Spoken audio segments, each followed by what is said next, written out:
আসসালামু আলাইকুম দর্শক, শুভেচ্ছা নিন, আপনাদের সবাইকে স্বাগত জানাচ্ছি আমি কনক সাদওয়ার আজকের অনুষ্ঠানে। দর্শক, শিরোনাম দেখে বুঝতে পারছেন গত বেশ কয়েকদিনে ভারত বাংলাদেশের উত্তেজনা টান টান পর্যায়ে আছে। ব্যাপক উত্তেজনা চলছে দিল্লিতে, বাংলাদেশ কনসুলেটে, বাংলাদেশ দূতাবাসে হামলার চেষ্টা হয়েছে। শিলিগুড়ির যে ভিসা সেন্টার সেখানে হামলা হয়েছে। কলকাতায় আমাদের যেই উপদূতাবাস আছে সেখানে বিক্ষোভ হয়েছে, হামলার চেষ্টা হয়েছে। গতকালও দিল্লির যে আমাদের বাংলাদেশ দূতাবাসের ব্যারিকেড ভেঙে আহ, দুর্বৃত্তের দল আক্রমণ করার চেষ্টা করেছে। তো সব মিলিয়ে একটা টানটান উত্তেজনা। ইন্ডিয়ান গদি মিডিয়া সহ অন্যান্য মিডিয়া বাংলাদেশ ভারত যুদ্ধ হবে কিনা, যুদ্ধ লাগবে কিনা, এরকম বিভিন্ন আভাস দিচ্ছে।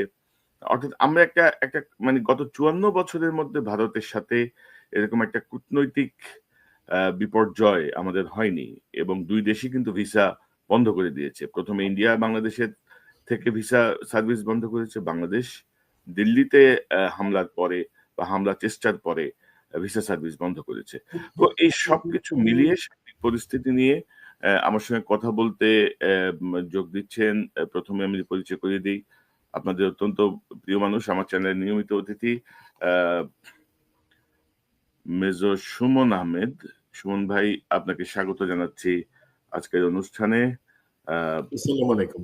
ওয়ালাইকুম আসসালাম। দর্শক, আমাদের সঙ্গে যোগ দিচ্ছেন আরেকজন বিশেষ অতিথি, মেজর অবসরপ্রাপ্ত ফেরদৌস কায়সার খান। তিনি বাংলাদেশ সেনাবাহিনীর অবসরপ্রাপ্ত একজন কর্মকর্তা, যিনি মূলত প্রশিক্ষক হিসেবে, যুদ্ধ প্রশিক্ষণ হিসেবে তিনি খ্যাত। সেনাবাহিনীর মধ্যে এসআইএনটি, বিএমএ, ইবিআরসি এবং আরডকের প্রশিক্ষক হিসেবে তিনি দায়িত্ব পালন করেছেন, এবং দেশে বিদেশে তিনি বেশ কিছু তৎপরতার সঙ্গে যুক্ত ছিলেন। ফেরদৌস ভাই, আপনাকে স্বাগত জানাচ্ছি আজকের অনুষ্ঠানে। আসসালামু আলাইকুম কনক ভাই, আপনার মাধ্যমে আপনার সকল দর্শককে আমার সালাম এবং শুভেচ্ছা। তো আমরা সুমন ভাইয়ের ব্যাপারে বিস্তারিত বললাম না, দর্শক ইতিমধ্যেই জানেন। আর ফেরদৌস ভাইয়ের সাথে কিন্তু আমাদের আরেকটা অনুষ্ঠান আছে, আমি এটা লিঙ্ক দিয়ে দিব ডেসক্রিপশনে, আপনারা দেখতে পারেন। যে তাও ভারত পাকিস্তানের সাথে আমাদের যে যুদ্ধের সক্ষমতা বা সার্বিক যে পরিস্থিতি, সে বিষয়টি নিয়ে প্রথমে আসলে আমি একটু দেখাতে চাই যে ভারতে যেই দিল্লিতে সেদিন রাতে কি হয়েছিল,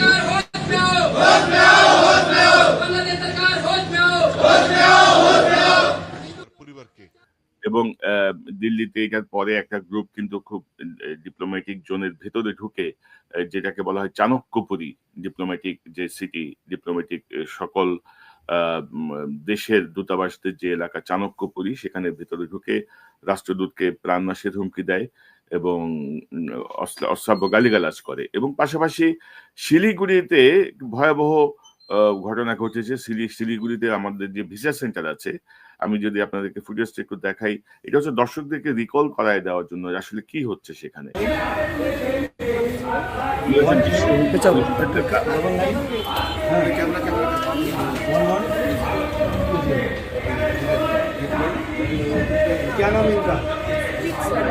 আমার মনে হয় যে আমার ভুল ফুটেজ আসছে, আমি ফুটেজটা আবার দেখাচ্ছি আপনাদেরকে এটার সাথে। তবে ভারতের সাথে বাংলাদেশের এই পরিস্থিতি নিয়ে আমাদের অন্তর্বর্তীকালীন সরকারের যে পররাষ্ট্র উপদেষ্টা, মানে এই গত 15 মাসের মধ্যে তার বক্তব্যটা আমার পছন্দ হয়েছে আর কি। 15 মাসে তার এই প্রথম একটা স্ট্যান্ড আমার পছন্দ হয়েছে। ভারত সরকার দিল্লির বিষয়টা নিয়ে অস্বীকার করে, এবং পরবর্তী সময়ে তৌহিদ হোসেন যে বক্তব্য দেয়, আমরা সেটা দেখতে চাই। আমাদের মিশন, বাংলাদেশের মিশন কূটনৈতিক এলাকার গভীরে অবস্থিত, এমন না যে এটা বাইরে কোনো জায়গায় অথবা কূটনৈতিক এলাকার শুরুতে, তা কিন্তু না। তারা বলছে 20-25 জনের একটা দল হতে পারে, হয়তো একটু কম বেশি হতেও পারে সংখ্যা, কিন্তু সেটা কথা না। 25 জনের একটা হিন্দু চরমপন্থী সংগঠনের 25 বা 30 জনের একটা দল এত দূর পর্যন্ত আসতে পারবে কেন একটা স্যানিটাইজড এলাকার মধ্যে? তার মানে তাদেরকে আসতে দেওয়া হয়েছে, তাইলে যেভাবেই হোক তারা আসতে পারার কথা না কিন্তু নরমালি। এবং তারপরে সেখানে তারা দাঁড়িয়ে যে শুধু কি হিন্দু নাগরিকের হত্যার প্রতিবাদ স্লোগান দিয়ে চলে গেছে তা না, তারা আরো অনেক কিছু বলেছে, সেটা আমরা জানি। এবং আমাদের পত্রপত্রিকায় যে রিপোর্টটা আসছে সেটা কিন্তু তারা বলছে মিসলিডিং, এটাও সত্য না। তো বিষয়টা হচ্ছে এটা, সুমন ভাই আপনি যদি একটু একটু বলেন যে হঠাৎ করে এই যে টেনশনটা শুরু হলো, এই টেনশনের বিষয়টা আপনি কিভাবে দেখছেন? আহ, ধরেন গত 10 দিনে ভারত দুবার তলব করেছে বাংলাদেশের হাই কমিশনারকে, বাংলাদেশ দুবার তলব করেছে ভারতের হাই কমিশনারকে। তো আহ, এই যে টান টান উত্তেজনার জায়গাটা দিয়ে আপনি একটু শুরু করেন, তারপর আমরা ফেরদৌস ভাইয়ের কাছে বিস্তারিত আহ, আমাদের অবস্থান, ভারতের অবস্থান, সামরিক কৌশল বা আমাদের আদৌ কি যুদ্ধের অবস্থাটা কি, বিষয়টা নিয়ে আমরা ঢুকবো। আপনার কাছ থেকে একটু শুনতে চাই। ভারতের সাথে আমাদের কিন্তু হঠাৎ করে কোনো টেনশন হয় নাই, টেনশনটা এসকালেট করছে।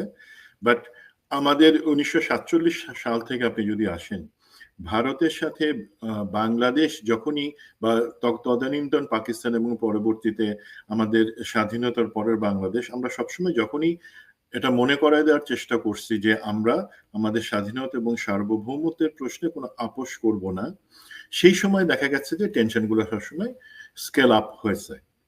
তার মানে এখন যদি আমরা টেনশনের কোনো অবস্থা দেখতে পাই একটা চূড়ান্ত পর্যায়ে, এটা আমাদেরকে একটু বুঝতে হবে যে নিশ্চয়ই আমরা আমাদের স্বাধীনতা সার্বভৌমত্বের প্রশ্নে, এবং যেখানে আমরা ভারতের দাস হয়ে থাকতে আর চাইতেছি না, সেই জিনিসটা স্পষ্ট ভাষায় হয় কেউ মুখে উচ্চারণ করেছে অথবা আমরা আমাদের কাজে সেটাকে প্রমাণ করতেছি, সেই মুহূর্তে ভারতের একটা টেনশন শুরু হয়ে গেছে।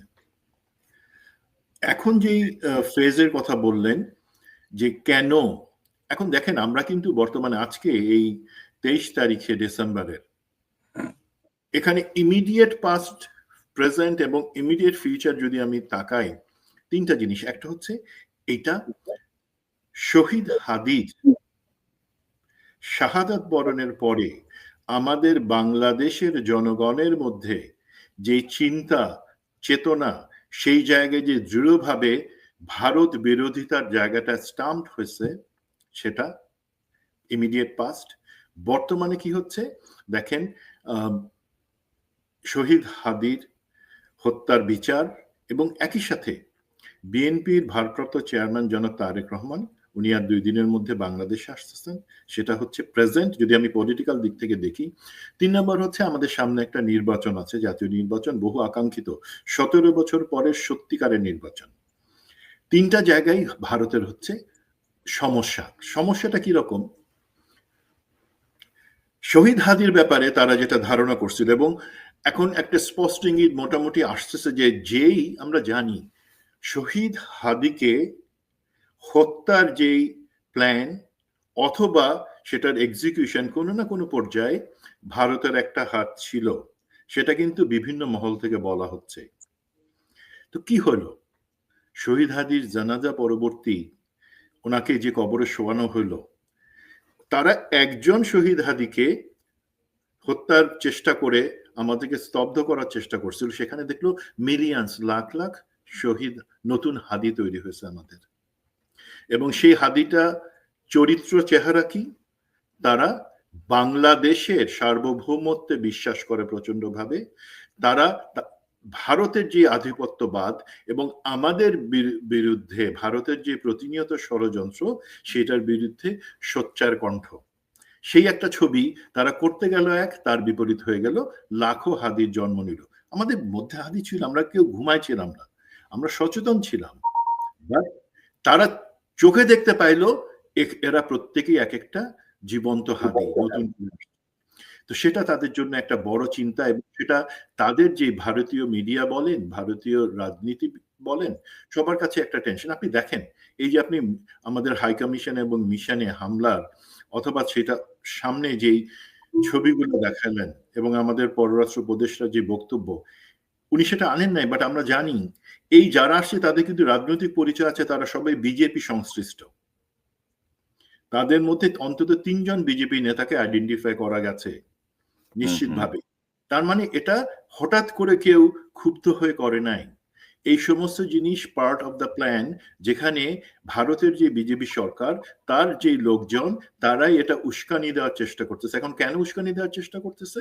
আমি আসি প্রেজেন্টে যেখানে অনেকগুলো সমস্যা আছে, যেই কারণে ভারত মনে করছিল বাংলাদেশের উপরে চাপ দিয়ে বর্তমান অন্তর্বর্তী সরকার এবং পরবর্তীতে আমাদের যে একটা নির্বাচিত সরকার আসবে, তাদের থেকে অনেক কিছু আদায় করবার জন্য। বাট যেই অন্তর্বর্তী সরকার বলেন অথবা সরকার যেটা আসবে ইনশাল্লাহ ফেব্রুয়ারিতে, তাদের সামনেও কিন্তু জিনিসটা এখন ক্লিয়ার।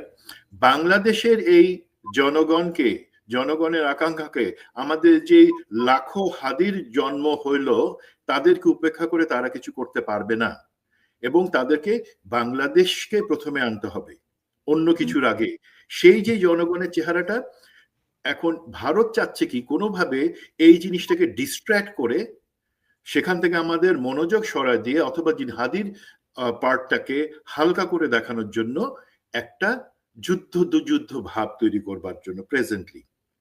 এবং তারা আরো চাচ্ছে যদি সেটাকে তারা আরো এসকেলেট করে, আমি পার্সোনালি মনে করি ভারতের কখনো সাহস ছিল না এবং ভবিষ্যতেও কখনো সাহস হবে না ইনশাল্লাহ আমাদের বিরুদ্ধে সরাসরি একটা সামরিক অভিযান বা একটা যুদ্ধে যোগ দেওয়ার জন্য। আমি ব্যক্তিগতভাবে বিশ্বাস করি, বাট তারা এই ভয়টা, জুজুর ভয় আমাদেরকে 15 বছর দেখাইছে পতিতা হাসিনা, এবং এখন এই ভয়টা দেখায় তারা চেষ্টা করবে পরবর্তীতে যে সরকার আসবে, নির্বাচন যদি হয়, সেই ক্ষেত্রে তারা যেন ভারতের এই হুমকির কথাটা, ভারতের এই শক্তির কথাটা মনে রাখে। তো এই যদি আমি নিকট অতীত, বর্তমান এবং ভবিষ্যতের পার্সপেক্টিভ এটা দেখি, এটাই হচ্ছে তাদের মেসেজ। এবং মেসেজটা কাকে দিচ্ছে? আমাদের জনগণকে দিচ্ছে। কাদের সহায়তায় দিচ্ছে? আমাদের মধ্যে গাদ্দার মিডিয়া আছে, আমাদের মধ্যে কিছু গাদ্দার এলিমেন্ট আছে, তাদের সহায়তায় তারা সেই জিনিসটাকে বড় করে দেখানোর বা বড় করে আমাদের সামনে একটা ভীতি সঞ্চারের জন্য চেষ্টা করতেছে। ভাই, ওরা যত এই ধরনের কাজ করবে, আমাদের সাহসটা ইনশাল্লাহ আমরা তত বেশি দেখাবো, আমাদের মধ্যে ততই নতুন নতুন হাদির জন্ম হবে ইনশাল্লাহ। জি। তো মানে এসব হুমকি ধমকি দিয়ে খুব বেশি লাভ হবে না, যেটা আপনি বলছেন, যেটা আমরাও বিশ্বাস করি। এবং আমি দুটো ফুটেজ দেখাতে চাই। একটা হচ্ছে এই যে ধরেন শিলিগুড়িতে আমাদের যে ভিসা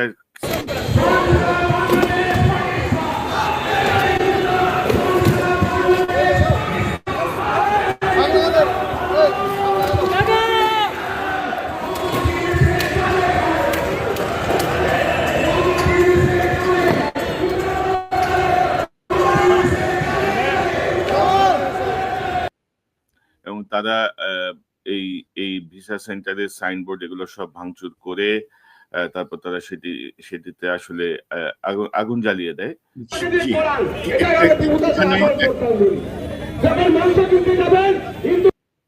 এখানে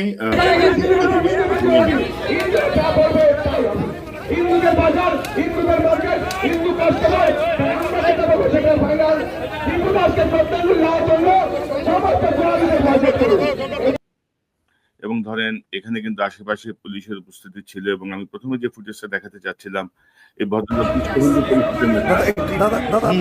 একটু ঘুরে বলেন, একটু ঘুরে যান। सुदीप जी, मैं लक्ष्मण मंसल बोल रहा हूँ, विश्व हिंदू परिषद स्टेट सेक्रेटरी। विश्व हिंदू परिषद स्टेट सेक्रेटरी सिलीगुड़ी से बोल रहा हूँ। आपकी जो ये कंसर्न ऑफिस है, वीजा ऑफिस, बांग्लादेश की वीजा ऑफिस हमसे खुलनी नहीं चाहिए, यहाँ पे बंद रहेगी आगे तक। आपकी दीदी, आपकी जो सहयोगी है, क्या नाम आपका, नेहा जी हमारे सामने है, पुलिस प्रशासन सामने है, आपसे आग्रह कर रहे हैं यहाँ कोई भी वीजा एप्लीकेशन ग्रांट या एक्सेप्ट नहीं होना चाहिए, ऑफिस बंद रहनी चाहिए। बांग्लादेश में अपने हिंदू भाइयों पर अत्याचार होगा और आप लोग यहाँ बैठ के बिजनेस करेंगे बांग्लादेश के साथ, ऐसा कोई भी हम लोग अलाउ नहीं करेंगे। তো উনি হচ্ছে বিশ্ব হিন্দু পরিষদের স্টেট সেক্রেটারি, তার পরিচয় তো আপনারা শুনলেন তার মুখেই। তো ফেরদৌস ভাই, কি বুঝতেছেন পরিস্থিতি? ভারত বাংলাদেশ যুদ্ধ কি লাগবে, বা ভারত কি যুদ্ধে জড়াবে বাংলাদেশের সাথে? জড়ালে কি হবে? এই বিষয়টা নিয়ে আপনার কাছ থেকে এক্সপার্ট একটা বিশ্লেষণ একটু শুনতে চাই।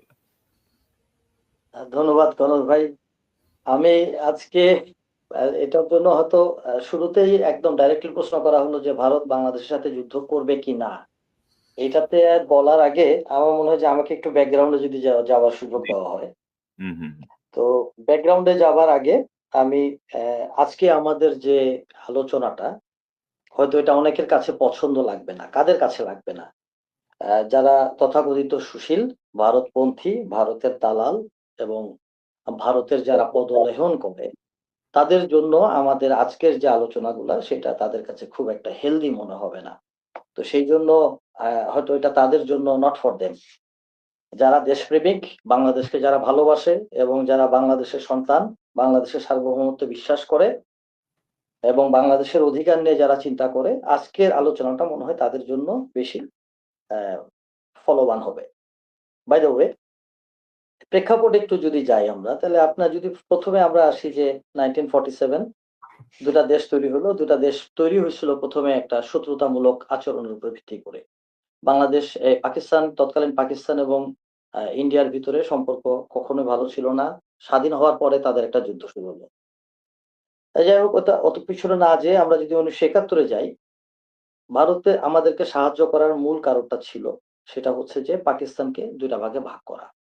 এটা এমন না যে আমাদেরকে তারা দয়া করে বা আমাদের দরকার সাহায্য আমাদেরকে সাহায্য করা, নট দ্যাট। অ্যাবসলিউটলি তাদের মেন ইন্টেনশন ছিল পাকিস্তানকে দুইটা ভাগে ভাগ করে দেওয়া, যেন পাকিস্তানের শক্তিটা কমায়, কারণ পাকিস্তান তাদের একটা ট্র্যাডিশনাল এনিমি ছিল। যাক, 1971 এর পরে 1975 পর্যন্ত ভারতের তাবেদারি, এটা তো ইতিহাস জানে, সবাই জানে। ভারতের তাবেদারির পরে আমরা মাঝখানের কিছু পিরিয়ড আমরা বাংলাদেশে আমাদের সত্তা নিয়ে আমরা বেঁচেছিলাম খুব সুন্দরভাবে, হোয়াট এভার মেবি। 2009 থেকে 2024 আমি 15 বছরে ভারতের দাসত্ব, ভারতের আধিপত্যবাদ, এই জিনিসটা বাংলাদেশের চরমে চলে আসলো। কিভাবে আসলো? প্রথমে শুরু হলো বিডিআর কিলিং। আমরা বিডিআর কিলিং এ যদি যাই, তাহলে বিডিআর কিলিং এর কয়েকদিন আগে কমিশন হয়েছে এবং জেনারেল ফজলুর রহমান উনি একটা কমিশন রিপোর্ট সাবমিট করেছেন এবং আপনার এখানেই উনার একটা বক্তব্য আছে, যে বক্তব্যটা আপনার একটা টক শোতে আসছে, যেখানে ক্লিয়ারলি উনি বলেছেন যে বিডিআর কার্নেজে যদি প্রপার বিচার করা না হয়, তাহলে বাংলাদেশ আর একটা পলাশির সেই যুদ্ধের মতন হবে পরিস্থিতি। অর্থাৎ যে কেউ কোনো দায়িত্ব নিবে না, হঠাৎ করে বাংলাদেশের স্বাধীনতা যাবে। এবং সেখানে ক্লিয়ারলি উনি দায়ী করেছেন ইন্ডিয়াকে। যেহেতু এখানে ডাইরেক্টলি ইন্ডিয়ার উপরে ব্লেমটা চলে আসলো, মানে সিকোয়েন্সিয়ালি যদি আমরা চিন্তা করি যে কিভাবে আজকের এই ইন্ডিয়াটা এত আমাদের সাথে এত কিভাবে তার এই শত্রুতামূলক আচরণগুলো তৈরি হচ্ছে, এটার ইয়েটাতে আসি। এরপরে প্রেক্ষাপটে যদি আমরা যাই, 2009 একটার পর একটা তাপসের তথাকথিত বোমা, অর্থাৎ তাপস ছিল বিডিআর কার্নেজে, যেটা কমিশনের রিপোর্টে আসছে, তাপসের বোমাতে কিছু দেশপ্রেমিক এবং সাহসী অফিসারকে ড্যামেজ করা, হেফাজতের আন্দোলনে হেফাজতকে মারা, এরপরে আসতেছে একটার পর একটা বাংলাদেশের উপরে হেজিমনি চালাই যাওয়া। দেন আসলো হচ্ছে দিল্লি না ঢাকা স্লোগান দিয়ে হাসিনাকে ভাগানোর আন্দোলন, এবং হাসিনা চলে গেল, ছাত্র আন্দোলন শুরু হলো। তারপরে আমাদের ভিতরে মেজর সুমন যেটা বলেছেন যে আমাদের ভিতরে দেশপ্রেমের কোনো কমতি ছিল না, আমাদের বাংলাদেশের ভিতরে দেশপ্রেমিক জনতার কোনো কমতি নাই, বাট এটাকে গত 15 বছরে চাপায় রাখা হয়েছে। যেহেতু এটা চাপানো অবস্থায় ছিল, এটা প্রকাশ করতে দেওয়া হয় নাই। বাংলাদেশ নিয়ে, বাংলাদেশের স্বার্থ নিয়ে যদি কোনো কথা বলা হয়, তাহলে সেক্ষেত্রে দেখা যায় যে কোনো না কোনো কনস্পিরেসিতে সেই লোকটা আটকে যায়। দেখা যাচ্ছে যে আপনি যখন বাংলাদেশ এবং ইন্ডিয়ার কোনো বাইলেটারাল কোনো ইস্যু নিয়ে কোনো কথা বলেন, তখনই সমস্যা হয়। আমরা এটা যাবো, আমি ধীরে ধীরে এটাতে আসবো। এরপরে যখন আমরা সত্যিকার অর্থে যখন আমরা স্বাধীন হলাম, অর্থাৎ 5 আগস্ট 2024 সালে, তারপর থেকে হয়তো আমাদের মুখটা খুলে গেল, আমরা প্রকাশ করতে থাকলাম। তো প্রকাশ করতে গেলে যে এতদিনের যে পুঞ্জীভূত যে ঘৃণাটা, আমাদের যে ইন্ডিয়া আমাদেরকে যেভাবে সাবজুগেট করে রেখেছিল, সেই জিনিসগুলা যখন আমাদের মুখ দিয়ে আসা শুরু করলো, তখনই ফার্স্ট স্লোগানটা আসলো দিল্লি না ঢাকা, এবং তারপরে একটার পর একটা ইন্ডিয়া নিয়ে আসলো। যখন ইন্ডিয়ার সাথে তখন আমাদের বাইলেটারাল প্রবলেম গুলো শুরু হলো, আমদানি এবং রপ্তানিতে সমস্যা শুরু হলো, হাসিনার পতন দিয়ে শুরু হলো, তারপরে আপনার ছাত্রদের আন্দোলন, ছাত্রদেরকে বিভিন্নভাবে নাজেহাল করা ইত্যাদিতে আসলো। ইন্ডিয়া যেটা চাচ্ছিল বরাবরই যে ভয় দেখিয়ে দমন করানো, তো ভয় দেখিয়ে দমন করানো এটা ইন্ডিয়া 15 বছরে ইন্ডিয়া চেষ্টা করে গেছে। যখন ছাত্ররা এই দেশটাকে, ছাত্র জনতা যখন আমরা আগস্টের পরে যখন আমরা আমাদের স্বরূপে ফিরে আসলাম, তখন ইন্ডিয়ার ভিতরে তৈরি হলো একটা বাংলাদেশ সিনড্রোম। এই বাংলাদেশ সিনড্রোমের সাথে সাথেই ইন্ডিয়ার সাথে আমার সাথে এবং মেজর সুমন এবং আপনি একটা টকশো করেছিলাম আমরা, যেখানে পাকিস্তানের অপারেশন সিন্দুর। তো অপারেশন সিন্দুরে ইন্ডিয়া একটা বাড়ি খেলো পাকিস্তানের কাছে প্রচন্ড ভাবে, মাসটা ভুলে গেছি আমি। এর পরবর্তীতে দেখা যাচ্ছে যে আমরা আরেকটু ইয়েতে যাই, আসলো বিডিআর কমিশন। বিডিআর কমিশনের মধ্যে দেখা গেল যে ইন্ডিয়ার ইনভলভমেন্টটা চলে আসলো। তো ওভারঅলি এরপরে ইন্ডিয়াতে রোগী ট্রিটমেন্টের জন্য যাওয়া সেটা কমে গেল। ইন্ডিয়ার উপর দিয়ে এয়ার ফ্লাইট যেটা, আপনি সারপ্রাইজ হবেন যে 60% লেস ফ্লাইট ইন্ডিয়ার উপর দিয়ে কমে গেল। অর্থাৎ ইন্ডিয়াতে যদি আগে 100টা যাওয়া হতো ফ্লাইট ইন্ডিয়া, চেন্নাই, দিল্লি এটা দিয়ে, সেটা কমে আর সেটা 60% চলে আসলো। সো ইন্ডিয়ার বিজনেস একটা বড় টানপোড়েন হলো। এরপরে আমরা দেখতেছি যে পাকিস্তান ধীরে ধীরে বাংলাদেশের সাথে পাকিস্তানের একটা ডিপ্লোম্যাটিক একটা স্ট্রেংথ যখন সূচনা হলো এবং বাংলাদেশের অনেক কিছুতে পাকিস্তান যখন আমাদেরকে আগে আসলো, তো তখন ইন্ডিয়ার ভিতরে একটা তাদের কলজা জ্বলা শুরু হয়ে গেল। এইটার প্রেক্ষিতে শুরু হচ্ছে যে ইন্ডিয়ার ভিতরে যে এতদিন আমি যার উপরে আমি আধিপত্য আমার ছিল, যেখানে আমি একটা ফ্রি জিনিস যেখানে আমি পাচ্ছিলাম, যেখানে আমার কোনো কিছুর অভাব ছিল না, আমি বাংলাদেশ থেকে যেভাবে ইচ্ছা সেভাবে আমি আমার ফ্যাসিলিটি গুলা নিয়েছি। যখন ইন্ডিয়া এই জিনিসটাতে যখন ইন্ডিয়ার আঘাত করলো, তখন ইন্ডিয়া এটাতে রিটালিয়েট করা শুরু করলো বা তার একটা রিয়াকশন আসলো। সেই রিয়াকশনটা ইন্ডিয়ার ইনিশিয়ালি গভর্নমেন্ট লেভেলে ছিল, ডাউন লেভেলে এটা জনগণ লেভেলে যেতে যেতে আজকে এটার দশা। এবং আমাদের মাননীয় পররাষ্ট্র উপদেষ্টা উনি বলেছেন অলরেডি, যেটাতে তো অবশ্যই এটাতে অ্যালাউ করা হয়েছে, নাহলে কিভাবে একটা ডিপ্লোম্যাটিক ওয়েল সিকিউরড একটা জায়গায় কিভাবে এই ধরনের আন্দোলন হয়। আপনি শুনলে একটু সারপ্রাইজ হয়ে যাবেন যে ভারতের সাথে বাংলাদেশের 54 বছরের যে ডিপ্লোম্যাটিক রিলেশন, এর ভিতরে গত 1.5 বছরের আগে কখনো কোনো ডিপ্লোম্যাটিক কল করা হয় নাই। অথচ গত 1.5 বছরে 6 বার ডিপ্লোম্যাটিক কল করা হয়েছে ইন্ডিয়ান অ্যাম্বাসেডরকে। তার মানে ইন্ডিয়ান এবং বাংলাদেশের ডিপ্লোম্যাটিক লেভেলে তার ব্যালেন্সটা খুব বেশি ভালো অবস্থায় আমি মনে করি না। এটা একটা আনস্টেবল একটা সিচুয়েশন এটা চলে গেছে। এর ভিতরে প্রেক্ষাপটে আরেকটু যাই, হাসিনার বিভিন্ন রকমের বক্তব্য। হাসিনা বিভিন্ন সময় ইন্ডিয়াতে থেকে বক্তব্য এবং আমাদের মাননীয় প্রধান উপদেষ্টা উনি বলেছেন যে হাসিনার মুখ বন্ধ করার জন্য মোদীকে স্বয়ং উনি রিকোয়েস্ট করেছেন। তারপর হাসিনার এই বক্তব্যগুলা চলতে থাকে। হাসিনার এই অ্যাজিটেটিং যে বক্তব্যগুলা, এই বক্তব্যগুলোর মাধ্যমে ইন্ডিয়ান লোকজন আরো এটা পেয়ে যায়। এরপরে আসলো আরেকটা পালা, সেটা হচ্ছে বাংলাদেশ থেকে আওয়ামী লীগের নেতা এবং বাংলাদেশ থেকে কিছু লোকের ইন্ডিয়াতে পালায় যাওয়া। তো হাসিনা পালায় না, তারপর হাসিনার ফলোয়ার এবং আওয়ামী লীগের নেতা এবং বাংলাদেশ সেনাবাহিনীর কিছু লোক তারা ইন্ডিয়াতে পালায় গেল। তো পালায় যাওয়ার প্রেক্ষিতে যেটা হলো যে তারা সবাই মিলে এখন সর্বশক্তি এখন ইন্ডিয়াতে একত্রিত। অর্থাৎ সেখানে হাসিনা, ডাইনিদের অন্যতম ডাইনি হাসিনা এখানে বসে আছে, সেখানে আওয়ামী লীগের বিভিন্ন নেতাকর্মী বসে আছে, যারা বিডিআর কার্নেজে ছিল, যারা বাংলাদেশকে গত 15 বছর একটা কলোনি বানানোর চেষ্টা করেছে, তারা এরা সবাই মিলে ইন্ডিয়াতে বসে তারা বিভিন্নভাবে বাংলাদেশের উইক পয়েন্ট গুলা তারা দিচ্ছে। এভাবে তারা বাংলাদেশকে বিভিন্নভাবে ডিস্টার্বিং করার জন্য এই সিচুয়েশন গুলো তারা তৈরি করতেছে। এটা হচ্ছে গিয়ে আপনার ওভারঅল প্রেক্ষাপট, যেটার কারণে আজকে বাংলাদেশের সাথে ইন্ডিয়ার এই সিচুয়েশনটা। এই সিচুয়েশনটা কিন্তু কখনোই হতো না যদি ইন্ডিয়াতে হাসিনা পালায় না যেত। দিস ইজ ওয়ান, আমি একটা হাইপোথেটিক্যালি বলছি। সেকেন্ড হচ্ছে যদি ওখানে পালায় যেত, ঠিক আছে, নো প্রবলেম, হাসিনা যদি তার মুখটা বন্ধ রাখতো তাহলে হয়তো এই সিচুয়েশনটা তৈরি হতো না। 3 নম্বর হচ্ছে বাংলাদেশ থেকে যে সমস্ত আওয়ামী লীগের নেতা, চেলা চামুন্ডা এবং বাংলাদেশে কিছু মিলিটারির কিছু লোক তারা যখন ইন্ডিয়াতে পালিয়ে গেল, তারা ওইখানে ডেফিনেটলি, যেহেতু তারা এদের কারণে পালাইতে বাধ্য হয়েছে, সুতরাং তারা তো এদের বিপক্ষে যাবেই। তো এই সবকিছু মিলে দেখা যাচ্ছে যে ইন্ডিয়ার আধিপত্যবাদটা যেখানে ফেল হয়ে যাচ্ছে, সেখানে ইন্ডিয়া চেষ্টা করতেছে তার আধিপত্যবাদটাকে রেস্টোর করার জন্য। রেস্টোর করতে গেলে কি করতে হবে? এখন মনে করেন আপনার গ্রামের এক টুকরা জমি আছে, আপনার জমিটা আমি দখল করে নিলাম। আপনার জমিটা যখন আমি দখল করে নিব, তখন আপনার জমিটা আনার জন্য আপনি কি করতে পারেন? এক হচ্ছে আপনি আমার সাথে একটা সালিশ করতে পারেন, আপনি উকিলের কাছে যেতে পারেন, কোর্ট কাচারি করতে পারেন।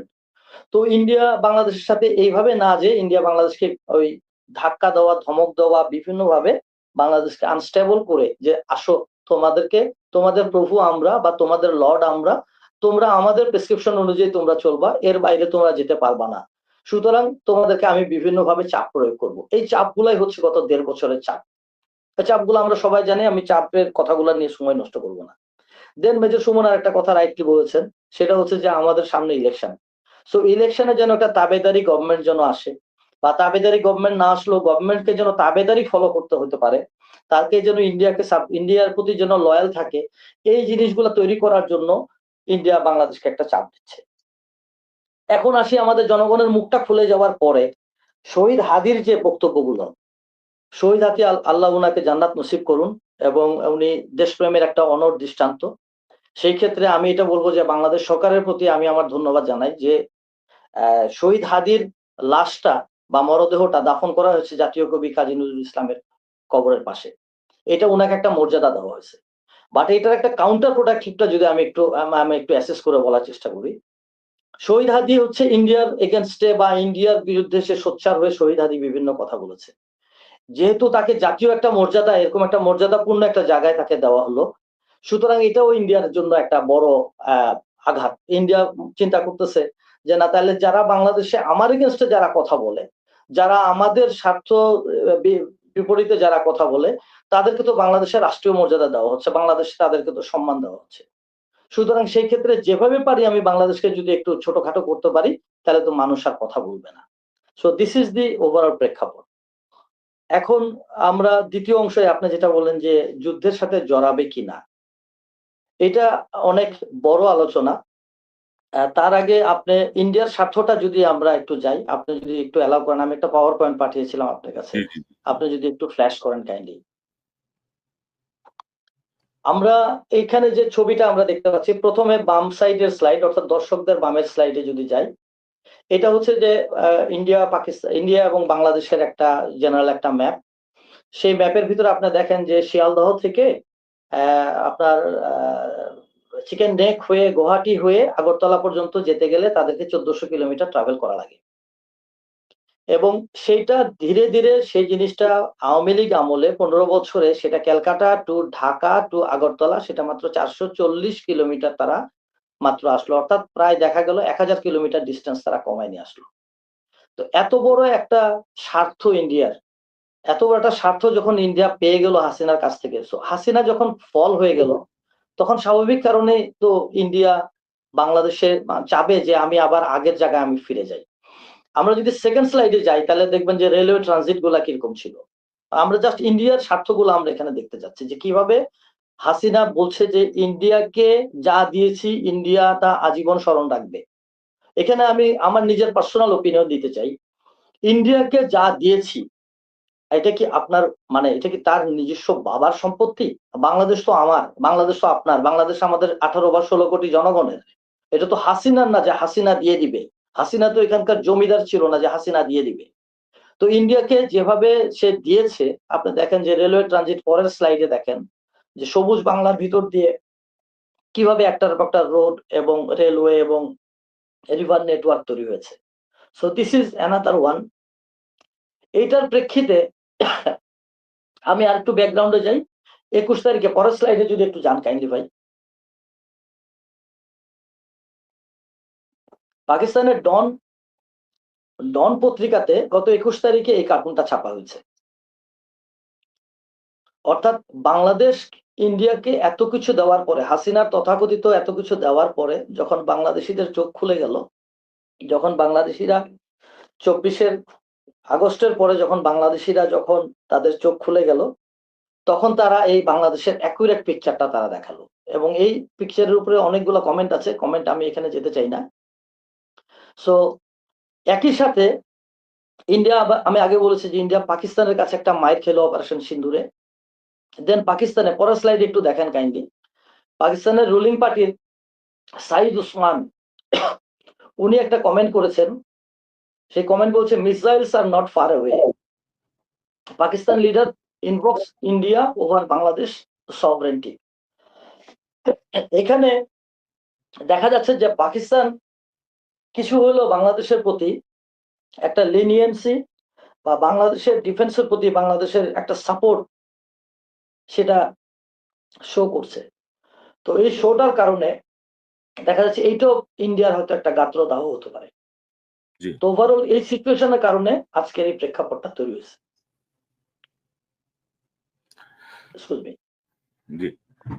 আমার মনে হয় আপনি একটু পানি খেয়ে নেন ফয়সাল ভাই, ফেরদৌস ভাই, আমার মনে হয় আপনার একটু ইচিং হচ্ছে গলায়, আপনি একটু পানি খেয়ে নিলে আমার মনে হয় ভালো হবে। জি। সরি, আমি একটু ঠান্ডায় সাফার করছিলাম। না, বুঝতে পারছি। জি। জি। তো চিকেন নেকের বিষয়টা আমরা যদি জি। এখন আমরা মানে ইন্ডিয়ার স্বার্থতে মেন স্বার্থটাতে আমরা এখন যাব, সেটা হচ্ছে চিকেন নেক। চিকেন নেক নিয়ে বাংলাদেশ সেনাবাহিনীতে অনেকদিন ধরে এটা আলোচনার বিষয়, এটা এখন নতুন ভাবে আসছে। এখন নতুন ভাবে সবাই চিকেন নেক বলে, বাট এটা আমাদের মিলিটারি ডক্ট্রিনে আমাদেরকে এটা পড়ানো হতো শিলিগুড়ি করিডোর। আমরা জানি যে এটা 22 কিলোমিটার চওড়া। এটা আমাদের পঞ্চগড়ের উপর দিয়ে গিয়েছে, যেটা ইন্ডিয়ার ইস্ট এবং ওয়েস্টকে কানেক্ট করেছে। আমি আগে যে ছবিগুলো দেখিয়েছিলাম, যেখানে ইন্ডিয়ার এই পার থেকে ওই পারে যেতে ইন্ডিয়াকে 1400 কিলোমিটার ট্রাভেল করা লাগে। এই 1400 কিলোমিটার ট্রাভেলের একটা লম্বা রাস্তা হচ্ছে গিয়া ওই আমাদের চিকেন নেকের ভিতর দিয়ে। এবং স্লাইডে যদি আমাদের দর্শকরা যদি দেখেন, এই এই যে জায়গাটা, এই জায়গাতে 4টা দেশের উপস্থিতি: বাংলাদেশ, ইন্ডিয়া, নেপাল এবং ভুটান, এবং চায়না খুব কাছে। চায়নার সাথে ইন্ডিয়া বরাবরই তার একটা একটা শত্রুতামূলক একটা সিচুয়েশন বরাবরই ছিল, এবং অরুণাচলে চায়না বেশ কয়েকবার ইন্ডিয়ার অনেকগুলো জায়গা দখল করে নিয়েছে। তো আপনি যদি দেখেন যে এই শিলিগুড়ি করিডোরটা এমন ভাবে, যদি চায়না যদি এখানে কোনোভাবে হস্তক্ষেপ করে, বা নেপাল, ভুটান এবং বাংলাদেশ যদি জয়েন্টলি যদি এই জায়গাতে কোনো রকমের কোলাবোরেট করে, ইভেন বাংলাদেশও যদি এখানে কোনো কিছু করে, তাহলে ইন্ডিয়ার এই যে ইস্ট টু ওয়েস্টের যে মুভমেন্টটা, এই মুভমেন্ট এখানে সিভার বা কাট অফ হয়ে যাবে। তো এইটা যেন কাট অফ হইতে না পারে, এই জন্য কিন্তু হাসিনার ওই 15 বছরে ইন্ডিয়াকে যা দিয়েছি, সেই দেওয়ার মাধ্যমে আগের স্লাইডে যেগুলো দেখালাম, যে ভিতর দিয়ে অনেকগুলা রাস্তা, পোর্ট, তারপরে রিভার রুট, রেল রুট, এগুলো তো ইন্ডিয়া তৈরি করে নিয়েছে। হাউএভার, এই জিনিসটার কারণে আপনার ইন্ডিয়ার হচ্ছে গাত্রদাহ। রিসেন্টলি যখন আমাদের এনসিপির মিস্টার হাসনাত যখন উনি বললেন যে প্রয়োজন হলে 7 সিস্টারকে কাট অফ করে দেওয়া হবে, এটা তখন আলটিমেটলি ইন্ডিয়ার ভিতরে আরো ইন্ডিয়ার সমস্যা তৈরি করলো। ইন্ডিয়ান জনগণরা ওরা চিন্তা করতেছে যে হয়তো বাংলাদেশ এই ধরনের কোন রকমের চিন্তা করতেছে, বাট অ্যাকচুয়ালি বাংলাদেশ, আমরা তো peaceful, we are peace loving country. আমরা বাংলাদেশ, মানে আমার মনে হয় যে পৃথিবীর ভিতরে সবচেয়ে যদি আদর্শ মডেল টাইপের যদি কোনো নেশন থাকে, দ্যাট ইজ উই। আমরা একমাত্র দেশ যারা আমরা আমাদের নিজেদের দেশকে আমরা স্বাধীন করেছি এই মডার্ন প্রেক্ষাপটে। গত 50-60 বছরের মধ্যে এরকম কোনো ঘটনা ঘটে নাই ভিয়েতনাম ছাড়া। এই একটা দেশ, যে দেশের ভিতরে মানুষ এত স্ট্রাগলের পরে আমরা বেঁচে থাকি। মানে আমাদের তো এত দরকার নাই যে আমরা ইন্ডিয়াকে 2 ভাগে ভাগ করে নিব বা ইন্ডিয়ার কোনো কিছু আমরা দখল করব। আমরা অ্যাকচুয়ালি ইন্ডিয়ার তো ওই ধরনের দখলের কোনো কিছুতে নাই। এখন আমরা আপনার যে পরের জায়গাতে যাব, মিলিটারি যেটা আপনি বললেন, সেখানে যে এটার উপরে ভিত্তি করে যে ঠাকুর ঘরে কেড়ে আমি কলা খাই না, এই ধরনের একটা সিচুয়েশন ইন্ডিয়ার ভিতরে, যার প্রেক্ষিতে ইন্ডিয়া আপনার ওয়েস্ট বেঙ্গলের চোপড়াতে, তারপরে আসামের হচ্ছে গা বামুনিতে, আর কিষানগঞ্জ, বিহারের কিষানগঞ্জে, যেটা আমাদের ম্যাপে দেখতে পাচ্ছেন, যেটা একেবারে আমাদের 7 সিস্টার্স এর একেবারে উইদিন 40 কিলোমিটার্স এর ভিতরে 3টা জায়গাতে তারা হচ্ছে 3টা নতুন গ্যারিসন তৈরি করেছে। গ্যারিসন বলতে দুর্গ, বা বলা যায় সোজা বাংলা কথায় যে ক্যান্টনমেন্ট টাইপ বেস তৈরি করেছে তারা, এবং তাদের মিলিটারি মুভমেন্ট গুলা তারা এখানে করছে। তো এইটার একটা কারণ ইন্ডিয়া এটা মনে করতে পারে যে হয়তো বাংলাদেশের মধ্যে এরকম কোনো একটা কিছু হলো কিনা, বা হয়তো ইন্ডিয়ার সামনে একটা ইলেকশন আছে, সেই ক্ষেত্রে হয়তো এটা হতে পারে যে তারা হয়তো মানে তাদের পলিটিক্যাল ক্যাম্পেইনের পার্ট হিসেবে তারা এই জায়গাটাকে স্ট্রেনথেন বা ডিফেন্ডেড করার জন্য তারা হয়তো এখানে এই ধরনের ফোর্স মোবিলাইজেশন তারা করছে। এখন আমি লাস্ট পয়েন্ট যেটা, সেটা হচ্ছে যে আসলে কি বাংলাদেশকে ইন্ডিয়া ক্যাপচার করতে আসবে, বা ইন্ডিয়া বাংলাদেশকে কোনো রকমের অ্যাটাক করবে? এইটা হচ্ছে আমাদের মূল কথাটা আজকের আলোচনায়, যেটা আমি প্রেক্ষাপটের পিছন দিয়ে এসে এই পর্যন্ত আসলাম। 1947 থেকে যদি আমরা ইন্ডিয়ার ক্যারেক্টারিস্টিক্স যদি আমরা দেখি, তাহলে ইন্ডিয়া এমন একটা আর্মি পালে, বা ইন্ডিয়ান আর্মির এমন একটা ডক্ট্রিন, যে আর্মি এখন পর্যন্ত কোনো ইনভেশনে যায় নাই। ইন্ডিয়ান আর্মি নিজের থেকে মাথা আগায়া দিয়ে তারা কখনো কোনো লড়াই তারা করে নাই। যে আর্মিতে বিভিন্ন রকমের, বিভিন্ন কাস্টের, বিভিন্ন জাতের লোক আছে, যে আর্মিকে যে বলা হয় একটা হেটেরোজেনিয়াস আর্মি, সেই আর্মির পক্ষে এরকম একটা হোমোলোগাস, অর্থাৎ বাংলাদেশ একটা হোমোলোগাস আর্মি, এই হোমোলোগাস একটা স্টেটকে দখল করা বা কোনো একটা অংশ নেওয়া আদৌ কোনোভাবে সম্ভব না। ইন্ডিয়া যেটা চেষ্টা করতে পারে সেটা হলো যে একটা লিমিটেড অফেন্সিভ করতে পারে, কোন একটা জায়গায় তারা স্ট্রাইক করতে পারে, কোন একটা জায়গায় স্ট্রাইক করে তারা কোনোভাবে ওই জায়গাটুকু হয়তো তারা দখল দিল, যেন বাংলাদেশকে বেটার কোন একটা টার্মস এন্ড কন্ডিশনের মধ্যে তারা আনতে পারে। এটা নিয়ে আমরা পরের প্রেক্ষাপটে আলোচনা করব, আমরা পরের স্লাইডটা পরে আমরা দেখাবো। আমি এই পর্যন্তই আপাতত বলে রাখলাম। আমার মনে হয় যে এরপরে ইন্ডিয়ান মিলিটারি ছাড়া নন মিলিটারি কি কি মুভ করতে পারে বা কি কি ঝামেলা করতে পারে, হয়তো মেজর সুমন স্যার এটার ব্যাপারে আমার থেকে বেটার বলতে পারবেন। জি, তো আমি একটু একটা বিষয় একটু জানতে চাচ্ছি যে ধরেন আমাদের অন্তর্বর্তীকালীন সরকার গত মানে দায়িত্ব নেওয়ার পরে আমরা যে তৎপরতা দেখলাম যে তারা চীন, আমেরিকা সবকিছু মিলিয়ে একটা চমৎকার একটা ডিপ্লোম্যাটিক ব্যালেন্স এর মধ্য দিয়ে যাচ্ছিল। এবং হঠাৎ করে মনে হলো যেন সেটার মধ্যে একটা স্থবিরতা নেমে এসেছে। তারা যে গতিতে যাচ্ছিলেন সে গতিতে যেতে পারলেন না বা তারা ঝিমিয়ে পড়েছেন। আহ, এই জায়গাটা কিভাবে দেখছেন এবং এই মুহূর্তে যদি উম, আপনি যেটা বলছিলেন যে কোনো ধরেন সার্জিক্যাল স্ট্রাইক টাইপ বা কোনো সাময়িক যদি কোনো তারা আগ্রাসন দেখায়, তো সেক্ষেত্রে বাংলাদেশের মিত্র কারা? ইতিমধ্যে পাকিস্তানের একজন তরুণ নেতা সরকারের সঙ্গে যুক্ত, তিনি ইতিমধ্যে একটা প্রতিক্রিয়া দেখিয়েছেন। তো বাংলাদেশের আর কোন কোন জায়গা থেকে সাহায্য আসতে পারে? ফেরদৌস ভাই, আপনি আপনি বলেন, তারপর আমরা সুমন ভাইয়ের কাছে আসবো এই প্রসঙ্গটা নিয়ে। আমি যেটা মনে করি যে আমাদের অন্তর্বর্তীকালীন সরকার ওনারা ক্ষমতায় আসার পরে তারা চমৎকার ডিপ্লোমেসি শো করেছে। একাধিক্রমে তারা চায়নার সাথে ইস্টে, এইদিকে আপনার যদি ধরি পাকিস্তানের সাথে, যেটা লং টাইম পাকিস্তানের সাথে আমাদের ডিপ্লোম্যাটিক রিলেশন বন্ধ করা ছিল বা খুব একটা মানে স্বাস্থ্যকর একটা সম্পর্ক ছিল না, সেটাকে ডেভেলপ করছে। একই সাথে টার্কির সাথে একটা ডেভেলপ হয়েছে, আমেরিকার সাথে তো চলছেই। সো আমার মনে হয় যে বাংলাদেশ আমরা বন্ধুহীন না, এবং আমাদের যথেষ্ট সাপোর্ট আছে ইন্টারন্যাশনাল বিভিন্ন নেশনস গুলোর কাছ থেকে। জাতিসংঘের মহাসচিব উনি বাংলাদেশ ঘুরে গেছেন। সেই ক্ষেত্রে আমি কোনো রকমেরই আমি ওই ধরনের কোনো ইয়ে দেখি না যে আমরা বন্ধুহীন ভাবে আমরা একটা যুদ্ধে জড়াই করব এবং আমাদের কোনো বন্ধু থাকবে না। একটা মিলিটারি ক্যাম্পেইন যখন শুরু করা হয়, মিলিটারি ক্যাম্পেইন আমরা যেটাকে মিলিটারি ভাষায় ক্যাম্পেইন প্ল্যানিং বলি, ক্যাম্পেইন প্ল্যানিং এর আগে একটা দেশ যখন একটা দেশের সাথে কোনো রকমের অফেন্সিভে জড়ায়, তার আগে সে তার স্ট্রেংথ এন্ড উইকনেস সে বের করে। তো যে স্ট্রেংথ এবং উইকনেসে শুধুমাত্র আর্মির সাইজ বা আর্মির মাসল কত মোটা সেটা দিয়ে মিলিটারি স্ট্যান্ডস গুলা বা সুতার যে পাকানো দড়ি যেটা স্ট্যান্ডস বলা হয়, সেটা শুধুমাত্র ওইটার মাধ্যমে না। এটার সাথে আপনি যদি দেখেন তাহলে সেটা তার ডিপ্লোমেসি, তার ইকোনমি, তার মোরাল সাপোর্ট, তার জনগণের সাপোর্টটা কেমন, জনগণ কি চাচ্ছে, এবং একই সাথে ইন্টারন্যাশনাল কি কি সাপোর্ট সেই দেশটা পাবে, বা আমি যে দেশটাকে অ্যাটাক করব সেই দেশটা আমি কতটুকু পাবো। আপনি যদি আসেন ইন্ডিয়ান, ফার্স্টে ইন্ডিয়ান আসে, আমরা ইন্ডিয়ান মোরাল এই মুহূর্তে ইজ ভেরি লো। ক্যালকাটাতে আমাদের প্যারাসিটামল নেওয়ার জন্য ক্যালকাটায় আমাদের রোগীরা যাচ্ছে না, they are going to China. So ক্যালকাটাতে আমাদের যে মেডিকেল যে ট্যুরিজম যেটা ছিল, বা ক্যালকাটাতে আমাদের যে তথাকথিত ডাক্তারের জন্য যাওয়া যেত লাগতো, সেই জিনিসটা এখন ক্যালকাটাতে আর যাওয়া হয় না। সো ক্যালকাটার ইকোনমি, এটা তো আমরা সোশ্যাল মিডিয়া এবং বিভিন্নভাবে দেখতেছি যে ক্যালকাটার ইকোনমি অলমোস্ট ভেঙে গেছে। ইন্ডিয়ান ক্যালকাটার যারা আছে বা পশ্চিমবঙ্গের যারা আছে তারা বলবে যে why to wage war against India, against বাংলাদেশের সাথে আমরা ফাইট করব কেন? আমার তো ব্যবসা এমনি পড়ে গেছে ভাই, বাংলাদেশকে তো ধরে ধরে ভাই দাদা করে ডেকে ডেকে আমার দেশে নিয়ে আসা উচিত। So this is one option. ইন্ডিয়ার অন্যান্য স্টেট গুলোর কথা বাদ দিলাম, কিছু কিছু দেশ তো স্টেট তো আছে তারা খাবারই খেতে পারে না, তাদের স্বাস্থ্যকর কোনো একটা টয়লেট নাই, তাদের কোনো ওয়াটার ফ্যাসিলিটি নাই।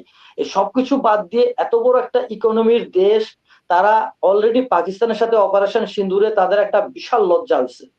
এত কিছুর পরেও তারা কোন আক্কেলে তারা বাংলাদেশের সাথে তারা লড়াই করবে? আমি এটা কোনোভাবে আমি আমি যুক্ত দেখি না। কিন্তু এটা আমাদের মানে যখন আমরা মিলিটারি ক্যাম্পেইন করলাম, ফার্স্ট পয়েন্ট এটাতে আমরা গেলাম। দেন আসি বাংলাদেশের মধ্যে, বাংলাদেশে কিন্তু এটা সত্যি কথা স্বীকার করে নিতে হবে যে উই হ্যাভ ডক্টর ইউনূস, আমাদের একটা গর্ব আছে, এবং ডক্টর ইউনূসের কারণে কিন্তু আমরা গত এতদিন ধরে মানে প্রায় 1.5 বছর ধরে আমরা কিন্তু টিকে আছি। বিভিন্নভাবে আমাদেরকে কিন্তু কাতুকুতু বলেন বা বিভিন্নভাবে এজিটেট করা বলেন, ডিস্টার্ব করা বলেন, বাংলাদেশকে করা হয়েছে হাসিনা পড়ে যাওয়ার পরে। বাট ডক্টর ইউনূস উনি কিন্তু এখন পর্যন্ত হালটা ধরে রেখে বাংলাদেশটাকে কিন্তু স্টেবল করে উনি রেখেছেন। হোয়াট এভার মেবি, এত মানে আমরা ডিটেলসে আমরা যদি না যাই, আমি উপর দিয়ে আমি মোটা দাগে বললাম। ডক্টর ইউনূসের যে ফেস ভ্যালু যেটা আছে ইন্টারন্যাশনালি, এবং ডক্টর ইউনূসের যে ফ্রেন্ড সার্কেল যেগুলো আছে, ডক্টর ইউনূসের যে যোগাযোগ গুলো আছে, এবং বাংলাদেশ আমরা ওভারঅলি আমরা তো we have a very good friends. চায়নার সাথে আমাদের গুড ফ্রেন্ডশিপ, পাকিস্তান তারা তো অলরেডি মানে পাকিস্তান তারা তো তাদের অতীত নিয়ে তারা দুঃখিত, তারা অনুশোচনা করে, কিন্তু পাকিস্তান তো দে আর গুড ফ্রেন্ড নাও। পাকিস্তান আমাদের একটা বর্তমান একটা ভালো বন্ধু। দেন টার্কি। সো বাংলাদেশ কোনোভাবেই আমার মনে হয় যে সেকেন্ড ইয়ারতে যাবে না। সো ইন্ডিয়ার যদি আপনি মিলিটারি ক্যাম্পেইন প্ল্যানিং এর যদি সেকেন্ড অপশনে যান, ফার্স্ট হচ্ছে ইন্ডিয়ান ইকোনমি, এটা তো বলে দিলাম। ইন্ডিয়ান জনগণের সাপোর্ট যেটা সেটাও বলে দিলাম। দেন আপনি আসেন ন্যাশনাল ইন্টারন্যাশনাল যে সাপোর্ট গুলো আছে যে বিভিন্ন বন্ধু রাষ্ট্র, সেটা। তো এটার প্রেক্ষিতে আমার মনে হয় যে ইন্ডিয়া এই ধরনের কোনো বড় ভেঞ্চারে ইন্ডিয়া যাবে না। হাউএভার যদি ইন্ডিয়া কখনো যায়, আমার মনে হয় বাংলাদেশের সাহসী জনগণ অ্যালং উইথ বাংলাদেশ সেনাবাহিনী is capable to handle India. Bangladesh সেনাবাহিনী যেমন বর্ডারে তো আমরা দেখি যে ভারতের কিছু আগ্রাসন, টুকিটাকি আগ্রাসনে বাংলাদেশের কৃষক তার কাস্তে নিয়ে চলে যায় যে বিজিবির সাথে পাহারা দিবে বর্ডার। তো সেই জায়গাটায় আমাদের যে দেশপ্রেমের যে সাহসিকতা সেটি অনন্য। বিশেষ করে ইন্ডিয়ান ইস্যুতে তো আমার মনে হয় যে বিষয়টা অনেক বেশি শক্তিশালী।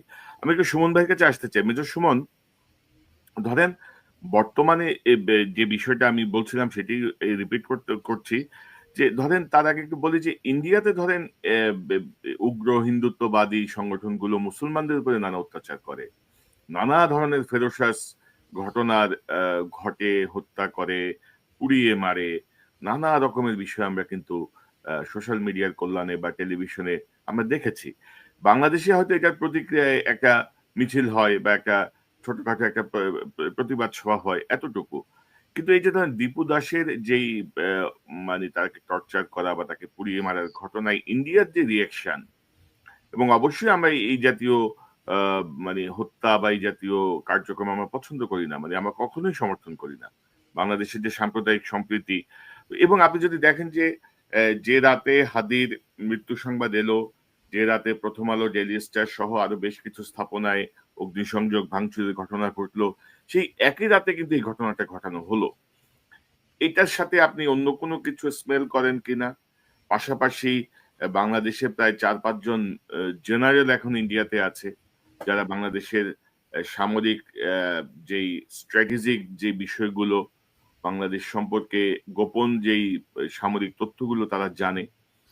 তো সেই জায়গাটায় আপনি কোনো ঝুঁকি দেখছেন কিনা, বা যদি কোনো সার্জিক্যাল স্ট্রাইক হয় সেক্ষেত্রে আমাদের অবস্থাটা কি দাঁড়াবে, একটু যদি সংক্ষেপে বলেন এই 3টা বিষয়। জি, এখন আপনি যেই রিলেশনটা ড্র করছেন, আমার মনে হয় আমাদের দর্শকরা সেই জিনিসটা নিজে থেকে বুঝতে পারবেন, আমি বলি কি না বলি। প্রথম কথা, আপনি বলছেন যে দীপু দাসের উপরে যেই তাকে হত্যাটা যেভাবে করা হয়েছে, সেই তার কারণে পরবর্তীতে ইন্ডিয়ার ভিতরে লোকজন উস্কায় দেওয়া, ভারতের মোদির লোকজন, উগ্রবাদীরা সেটা নিয়ে চিল্লাবিল্লা করতেছে। এই যে করতেছে অ্যাকশনটা, সেটার জন্য তাদের দরকার ছিল একজন দীপু দাসকে ওইভাবে হত্যা করা। আমি যদি কথাটা এভাবে বলি, আমাদের শহীদ হাদির উপর যে আক্রমণ হয়েছে, এবং যখন হাদির লাশটা সিঙ্গাপুর থেকে যেদিন আসলো এবং তার যখন জানাজা হবে, সেই সময়টাতে আরো কিছু জিনিস পরিকল্পিতভাবে ভারত বা ভারতের সাথে সংশ্লিষ্ট যারা, তারা সেই জিনিসটা করছে। সেটা একটা পরিকল্পনার অংশ, যাতে সেটা নিয়ে তারা তাদের দেশে চিৎকার চেঁচামেচি করতে পারে। আমরা বাংলাদেশে আমরা সংখ্যালঘুদের, বিশেষ করে হিন্দুদের উপর নিপীড়ন চালাই, নৃশংসভাবে তাদের হত্যা করে, এই কথা বলতে পারে। এবং আপনি যদি দেখেন এলাকাটা যেখানে দীপু দাসকে হত্যা করা হয়েছে, সেটা হচ্ছে ভারত সীমান্তের কাছাকাছি ময়মনসিংহে। এবং এই জায়গাতে আমরা জানি, অনেক সময় দেখছি যে আমাদের যত, বিশেষ করে পতিত আওয়ামী লীগ এবং আমাদের যে জেনারেল যারা পালায় গেছেন ইন্ডিয়াতে, সবাই ওই রাস্তাতে হালুয়াঘাটের দিক থেকে ময়মনসিংহ থেকে পালায় গেছেন। তার মানে ওখানে বা ভারতীয় গোয়েন্দারা কিন্তু অনেক বেশি অ্যাক্টিভ। তো আমার হিসাবে তারা, এটা কোনো সাধারণ ঘটনা, এটা একটা ভারতের পরিকল্পনার অংশ, যে তারা একজন, এবং এটা তো আমরা জানি যে সেই ক্ষেত্রে কোনো ব্ল্যাসফেমি বা ধর্মের অবমাননার কোনো ব্যাপার ছিল না। তাকে পরিকল্পিতভাবে লোকজন হত্যা করছে, এবং সেখানে কিভাবে ইনভলভ ছিল এটা আমরা ধরে নিতে পারি। এখন বাংলাদেশের কিছু লোক, ধরেন 10টা জেনারেল ওখানে গিয়ে যদি আমি মনে করি আছে। অ্যাকচুয়ালি আমরা একটু খোঁজ নিলে আমি জানি না এটা কতটুকু বাইরে আসছে। আমরা যে জেনারেল বা যাদের কথা বলি তাদের মধ্যে আসলে কি কেউ এখন ভারতে আছে? আপনারা একটু খোঁজ নেওয়ার চেষ্টা করেন। আমাদের যদি এনএসআই এবং ডিজিএফআই শক্তিশালী থাকতো, তারা কিন্তু বের করে ফেলতে পারতো যে 6 মাস আগেই তারা কিন্তু সম্ভবত কেউ আর ভারতে নাই, তারা আরো সিকিউর কোনো জায়গায় চলে গেছে। বাট আছে কারা? আপনি চিন্তা করেন, এই যে সিটিসির মনিরুল, তারপরে হাসিনা নিজে, তারপর আওয়ামী লীগের সেই সমস্ত জারদ সন্তান, নানক, তার মির্জা আজম, শেখ সেলিম, তারা তো সবাই ভারতে বসে আছে এবং যত আমাদের নিরাপত্তা সংশ্লিষ্ট তথ্য সেগুলো হাসিনার কাছেও আছে, হাসিনা নিয়ে গেছে। তো সেখান থেকে তারা সেগুলা পাইতেছে। তো সেগুলা পাওয়ার পরেও সেটা আমাদের জন্য অবশ্যই ঝুঁকি, যে কারণে আমরা সবসময় বলতেছিলাম যে তাদেরকে হাসিনার ব্যাপারে ভারত জিদ ধরে থাকলে ও ভারতে পচুক, সেটা আমি সবসময় বলি, বাট বাকিদেরকে ফেরত আনাটা জরুরি। আর সেই সব তথ্য সহ আমি মনে করব হ্যাঁ, ভারতের ক্যাপাবিলিটি আছে যে একটা সার্জিক্যাল স্ট্রাইক করার। মানে ধরেন আমার কাছে একটা অস্ত্র আছে, তাতে গুলি আছে, আমি ইচ্ছা করলে গুলি করতে পারি, বাট করবো কিনা সেটা করবার আগে আমাকে কিন্তু অনেক জিনিস চিন্তা করে ফেলতে হবে, যে আমি কি একটা আইন শৃঙ্খলা পরিপন্থী কাজ করব, কারো উপরে গুলি করব, কাউকে হত্যা করব, তার আফটার এফেক্টটা কি হবে। তো ভারতের অতটুকু বুদ্ধি আছে, বড় কথা ভারতের বুদ্ধির থেকে বেশি ভয় আছে। সে জানে 1965 যুদ্ধ, দেন 1971 আমাদের স্বাধীনতা যুদ্ধ, প্রতিটা ক্ষেত্রে এই আমাদের সেনাবাহিনী তাদের থেকে অনেক অনেক সুপিরিয়ার ছিল, সেটা সে জানে। তো এখন ভারত যদি সেই কাজটা না করে বা করতে, সার্জিক্যাল স্ট্রাইক পসিবল যদি তার মধ্যে, মনে রাখবেন ভারতেও কিন্তু ইলেকশন সমাগত, তাকেও একটা পজিশন নিতে হবে, তাকে দেখাতে হবে বাংলাদেশ একটা জঙ্গি দেশ, সেই মতন তাকে কাজ করতে হবে। দেখেন শহীদ হাদিকে তারা কলঙ্কিত করবার জন্য ভারতীয় মিডিয়া কত কত অপপ্রচার চালাচ্ছে এখনো, তারা বাংলাদেশকে জঙ্গি তকমা দিতে চাবে। সেই সব যেটা আছে তার বাদে যদি সার্জিক্যাল স্ট্রাইক করে কোনো লিমিটেড গেইন করতে চায়, চেষ্টা করতে পারে, সেক্ষেত্রে একটু একটু মনে হয় তাদের চিন্তা আছে। আর যেটা একটু মেজর ফেরদৌস আমার স্নেহ সুন্দর করে বুঝায় বলছে জিনিসটা, এই যে আমাদের মিত্র দেশ কারা আছে তাদেরকে আপনি বলছিলেন যে ইনিশিয়ালি আমরা দেখছিলাম যে চায়নার সাথে, টার্কির সাথে, সৌদি আরবের সাথে, ইউএস এর সাথে আমাদের বেশ কিছু আলোচনা হচ্ছিল এবং আমাদের নিরাপত্তা সংক্রান্ত জিনিসে। ভাই আমি কিন্তু ধরেন ফৌজে, মিলিটারিতে আমাকে একটা জিনিস শিখাইছে, সেটা হচ্ছে কি, আমার দুইটা জিনিস বলা যাবে না। আমি ভাবছিলাম আর আমি চেষ্টা করছিলাম বলতে হবে, কারণ আমি ভেবে যদি সেটা এক্সিকিউট না করতে পারি বা আমি চেষ্টা করে সেটা যদি রেজাল্ট না আনতে পারি, দেন আই এম জিরো। আমাদেরকে আর্মিতে ফ্রি, তোর মনে আছে তাই তো, তোমার মনে আছে তো, তাই না? আমাদেরকে এই জিনিসটা শেখানো হয় যে আমি যা করবো সেটা রেজাল্ট আনতে হবে, আমার কোনো অজুহাত বলা যাবে না যে আমি চেষ্টা করছিলাম বা আমি চিন্তা করছিলাম। তো এই যে এত আলাপ চলছিল, চায়নার সাথে এত ঘনিষ্ঠভাবে আমরা কিছু জিনিসের সহযোগিতার জায়গায় যাচ্ছিলাম, অন্যান্য দেশগুলোর সাথে আমরা যাচ্ছিলাম, সেই জায়গায় কিন্তু আমাদেরকে দেখতে হবে রেজাল্ট আমরা আনতে পারছি কিনা, কি কোনো কি রেজাল্ট আসছে। এবং এই দেশ আমার মিত্র, এই দেশ আমাকে বলছে, বা আজকে পাকিস্তান এটা বলছে, চায়না এটা বলছে যে আমরা তাদের ভাই, আমাদের পাশে দাঁড়াবে, তারাও কিন্তু এই সময়ে তাদের স্বার্থটা প্রথমে চিন্তা করবে। এটা এটা আমাদেরকে ফ্রাস্ট্রেটিং না, বাট এটাই সত্য, প্রতিটা দেশ তার নিজের স্বার্থ প্রথমে দেখবে। এবং আপনারা জানেন চায়না হচ্ছে এমন একটা জিনিস, সে কখনো মিলিটারিলি কোনো দেশে বা কোথাও ইনভলভ হতে চায় না, তার কাছে চিন্তা হলো ইকোনমি। তো আমাদেরকে তাহলে চিন্তা করলাম, চেষ্টা করলাম, এখন রেজাল্টটা কিভাবে আনতে হবে আমাদেরকে অবশ্যই, এবং আমি আশা করব এই অন্তর্বর্তীকালীন সরকার তারা যদি নাও পারে, তারা অন্তত পথটা ওপেন করে দিয়ে যাবেন আমাদের নির্বাচিত সরকারের জন্য, যারা এই দেশগুলির সাথে আমাদের নিরাপত্তা সংশ্লিষ্ট চুক্তি করবেন। জি, আমি আমি আমি এই প্রসঙ্গটা যদি একটু বলি, যে ধরেন অনেকেরই একটা দাবি আছে। আপনি জানেন যে সাম্প্রতিক সময়ে সৌদি আরব কিন্তু পাকিস্তানের সাথে একটা সামরিক চুক্তিতে গেছে, যে সৌদি আরব যদি আক্রান্ত হয় তাহলে পাকিস্তান তার সর্বশক্তি দিয়ে সৌদি আরবের পাশে থাকবে। তো সৌদি আরব যদি এটা করতে পারে, আমার তো মনে হয় যে বাংলাদেশও চাইলে পাকিস্তানের সাথে বা টার্কির সাথে বা চীনের সাথে, যেহেতু ধরেন ৫৪ বছর ধরে আমরা দেখছি যে ভারত কিভাবে বাংলাদেশকে, তাদের টার্গেটই হচ্ছে বাংলাদেশকে মানে শোষণ করা, বাংলাদেশের কাছ থেকে ম্যাক্সিমাম বেনিফিট নেওয়া, তাদের আধিপত্য প্রতিষ্ঠা করা। এবং জি ভাই। জি। তো সেই জি। জায়গাটায় ধরেন রাজনৈতিক সরকার কতটুকু পারবে আমার সন্দেহ আছে। তো এটা কি এই অন্তর্বর্তীকালীন সরকারের উপরেই তো আমরা এই দায়িত্বটা আমাদের অন্তর্বর্তীকালীন সরকারের উপর কাছে ভাই 1.5 মাস সময় আছে। তাদেরকে আমরা আগে থেকে সেই জিনিসটা সাজেস্ট করতেছিলাম। 1.5 মাস সময় ছিল। তারা সেটা করতে পারেন কিনা। আমি যদি করতে পারেন আমি 2 হাত তুলে তাদেরকে অভিনন্দন জানাবো। এখন একটা জিনিস বলি ভাই। সমস্যাটা আরো কোথায় আসতেছে? আম আমাদের আপনি শুনতে পাচ্ছেন কনক ভাই? জি, শুনতে পাচ্ছি ভাই। জি, জি। এখন যেটা হচ্ছে কি, যদি আপনি বলছেন পাকিস্তানের সাথে, সৌদি আরবের সাথে, চায়নার সাথে অথবা মালয়েশিয়ার সাথে আমরা যদি সেই ধরনের কোনো চুক্তিতে যাই, প্রথমে সেটার ব্যাপারে প্রশ্ন তুলবে এবং জনমত অন্য খাতে নেওয়ার চেষ্টা করবে কে? প্রথম আলো, ডেইলি স্টার। তারা বলবে, আমাদের পাশে তো বৃহৎ শক্তির দেশ ইন্ডিয়া, ভারত আছে। ভারতকে আমরা সাথে নেই বরঞ্চ। তাহলে ভারতকে আমরা না রাগাই। ভারত হচ্ছে একটা লায়ন, ঘুমন্ত লায়ন। তাকে কেন আমরা খোঁচা দিব? তাহলে তো আমাদের চুক্তি করার দরকার হয় না। প্রথম আলো, ডেইলি স্টার, সেই কারণেই প্রথম আলো, ডেইলি স্টারের সম্পাদক, মালিক তারা নিরাপত্তা পাবেন, গানম্যান পাবেন। আর যখন এই একই জিনিস আমাদের সাংবাদিক ইলিয়াস হোসেন, সে তার চ্যানেলে বলবে বা ইউটিউবে বলবে, একই জিনিস কিন্তু বলবে কোনো উস্কানি না দিয়েই, যে পাকিস্তানের সাথে, চায়নার সাথে, সৌদি আরবের সাথে, টার্কির সাথে সম্পর্ক ভালো করো, তখন আপনারা তার বাংলা এডিশন বন্ধ করে দিবেন। এখন এগুলো হচ্ছে হঠকারী সিদ্ধান্ত। এগুলা ব্যাপারে আমাদেরকে বুঝতে হবে যে আমরা কি আমাদের নিজের থেকে পা কুড়াল মারবো? তো এই জায়গায় সমস্যাগুলো আছে। বাট আমি ফেরদৌস আমার স্নেহভাজন, আমি ওর থেকে ও যে জিনিসটা হয়তো চাচ্ছে যে আমি বলি, সেটা হচ্ছে ভাই, যদি ধরেন সার্জিক্যাল স্ট্রাইক করলো কি করলো না, তার বাদে ভারত আর কি করবে? আমাদেরকে ও যেই সিনারিওটা বললো যে যেখানে ভারত এখন ওর দম বন্ধ হয়ে আসতেছে, আমাদেরকে তার বিপরীত গলা টিপে ধরতে চাইতেছে, যে যাতে আবার আমরা ওর দাসগিরি করি। প্রথম কথা, ভারত সেটা সরাসরি যুদ্ধ করার তোর অপশন আছে, বাট সাহস পাবে না। তো সে প্রথম জিনিস যেটা আগে থেকে, অনেক আগে থেকে করে আসছে, সেটা হচ্ছে আমাদের রাজনৈতিক দলগুলোর মধ্যে বিভক্তি এবং সেনাবাহিনীকে বা আমাদের সশস্ত্র বাহিনীকে জনগণের কাছ থেকে সরায় নিয়ে আসা, যেটা তারা সরাসরি 2009 সালের ফেব্রুয়ারিতে করছিল।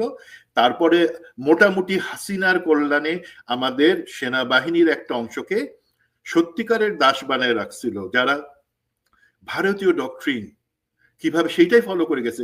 মেজর ফেরদৌস তখন ছিল, মানে ফেরদৌস, তুমি আমাকে বলো জি স্যার। যে army training and doctrine command, আরডক, তারা তো ডক্ট্রিন ঠিক করে। তো আরডকে আজকের এই পরিস্থিতিতে আমাদের যারা ডিসিশন মেকিং এ থাকবার কথা, তাদের ভারত সংশ্লিষ্টতা বা ভারতের সাথে তাদের সুসম্পর্ক বছরে একবার দুবার ঘুরতে যায়, এমন কারো কি সেখানে থাকবার কথা? আমাকে বলো, জাস্ট ফ্ল্যাটলি বলো, থাকা কি না, বাংলাদেশের জন্য?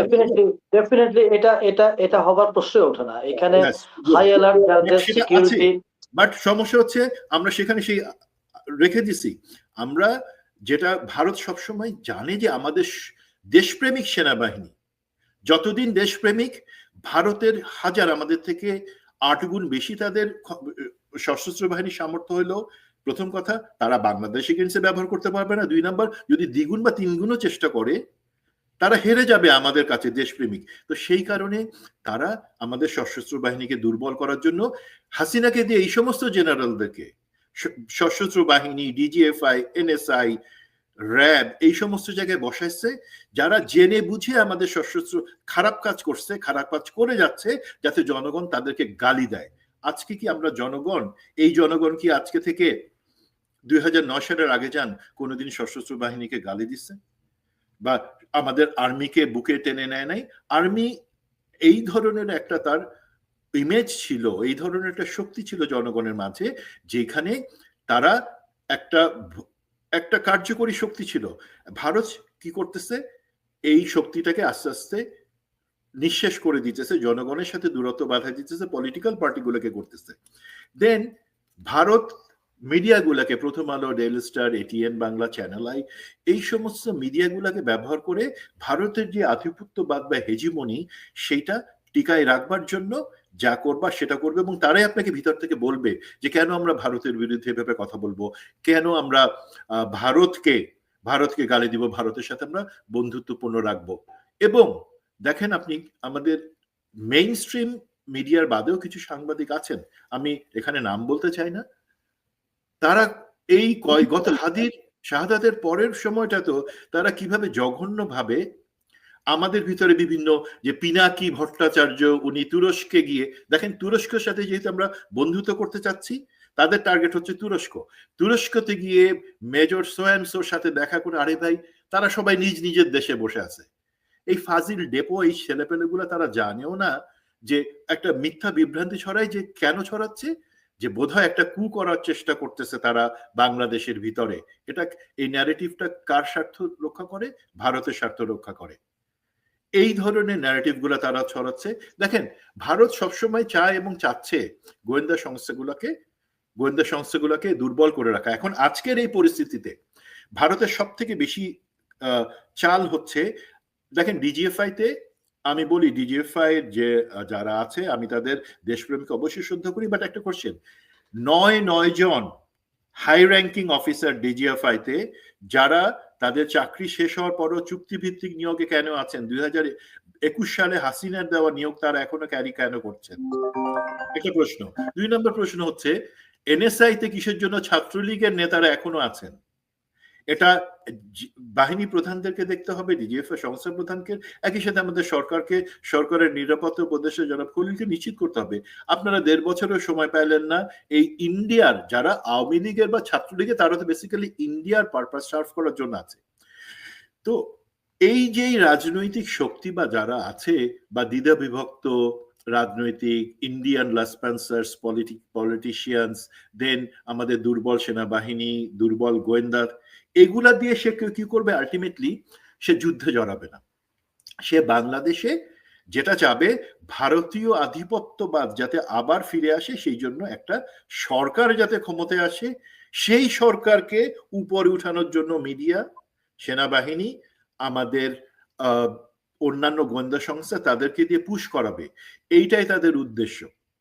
এবং আন্তর্জাতিক পরিমণ্ডলে বাংলাদেশের ইমেজটা খারাপ করার জন্য তারা কাজ করে যাবে, আদার দেন সার্জিক্যাল স্ট্রাইক। আর সার্জিক্যাল স্ট্রাইকের কথা যদি আপনি বলেন সত্যিকার ভাবে, সার্জিক্যাল স্ট্রাইক মানে অল্প সময়ের জন্য তারা একটা অংশকে বাংলাদেশ থেকে, একটা লিমিটেড স্কেল চালায়, বাংলাদেশকে এপার ওপার করে দিল এক পাশ।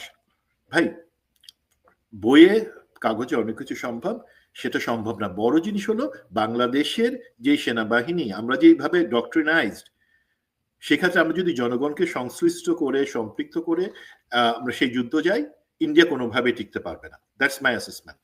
তবে সুমন ভাই, ধরেন জনগণকে সম্পৃক্ত করার কিছু নাই, জনগণ সম্পৃক্তই আছে, বরঞ্চ যাদের উপর আমরা নির্ভর করতেছি তারাই ইন্ডিয়ার দ্বারা মানে কি বলবো, ইন্ডিয়ান ট্যাবলেট খেয়ে বসে আছে। এবং ডক্টর ইউনূসের ব্যাপারে ফেরদৌস ভাই অনেক পজিটিভ কথা বললেন, আমরাও পজিটিভ ছিলাম, কিন্তু গত 15 মাসে আসলে ওনাদের যেই অথর্বনেস আমরা দেখছি আর কি, ধরেন আর্ট ডগ বলেন বা সেনাবাহিনীর গুরুত্বপূর্ণ জায়গাগুলো বলেন, সেখানে সব ইন্ডিয়ান আশীর্বাদ পুষ্ট লোকজন এখনো বসে আছে।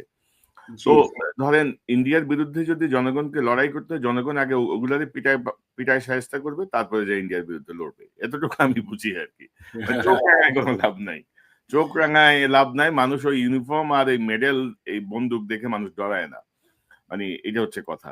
আর আপনি যেটি বলছিলেন, আমি আসলে একটু আগে জানলাম যে ইলিয়াসের বাংলা এডিশন বাংলাদেশ থেকে তার নিবন্ধন বাতিল করা হয়েছে। এই যে ধরেন রেজওয়ানা তথ্য উপদেষ্টার এবং আসিফ নজরুল আইন উপদেষ্টার অগ্রণী ভূমিকায় এই জিনিসটা হয়েছে, এবং আমরা বলতে চাচ্ছি অতি দ্রুত এটা প্রত্যাহার করে নাও, নাহলে হাসিনা পালায় মরছে আর তোমরা কি ঘোড়ার ডিমের কি হইছো যে তোমরা এসব ক্ষমতা দেখাবা। মানে ভাই অদ্ভুত লাগে। ওই যে আছে না, হাতে ঘোড়া গেল তল, মশা বলে কত জল, কি যেন একটা আছে না, ওই টাইপের অবস্থা আর কি।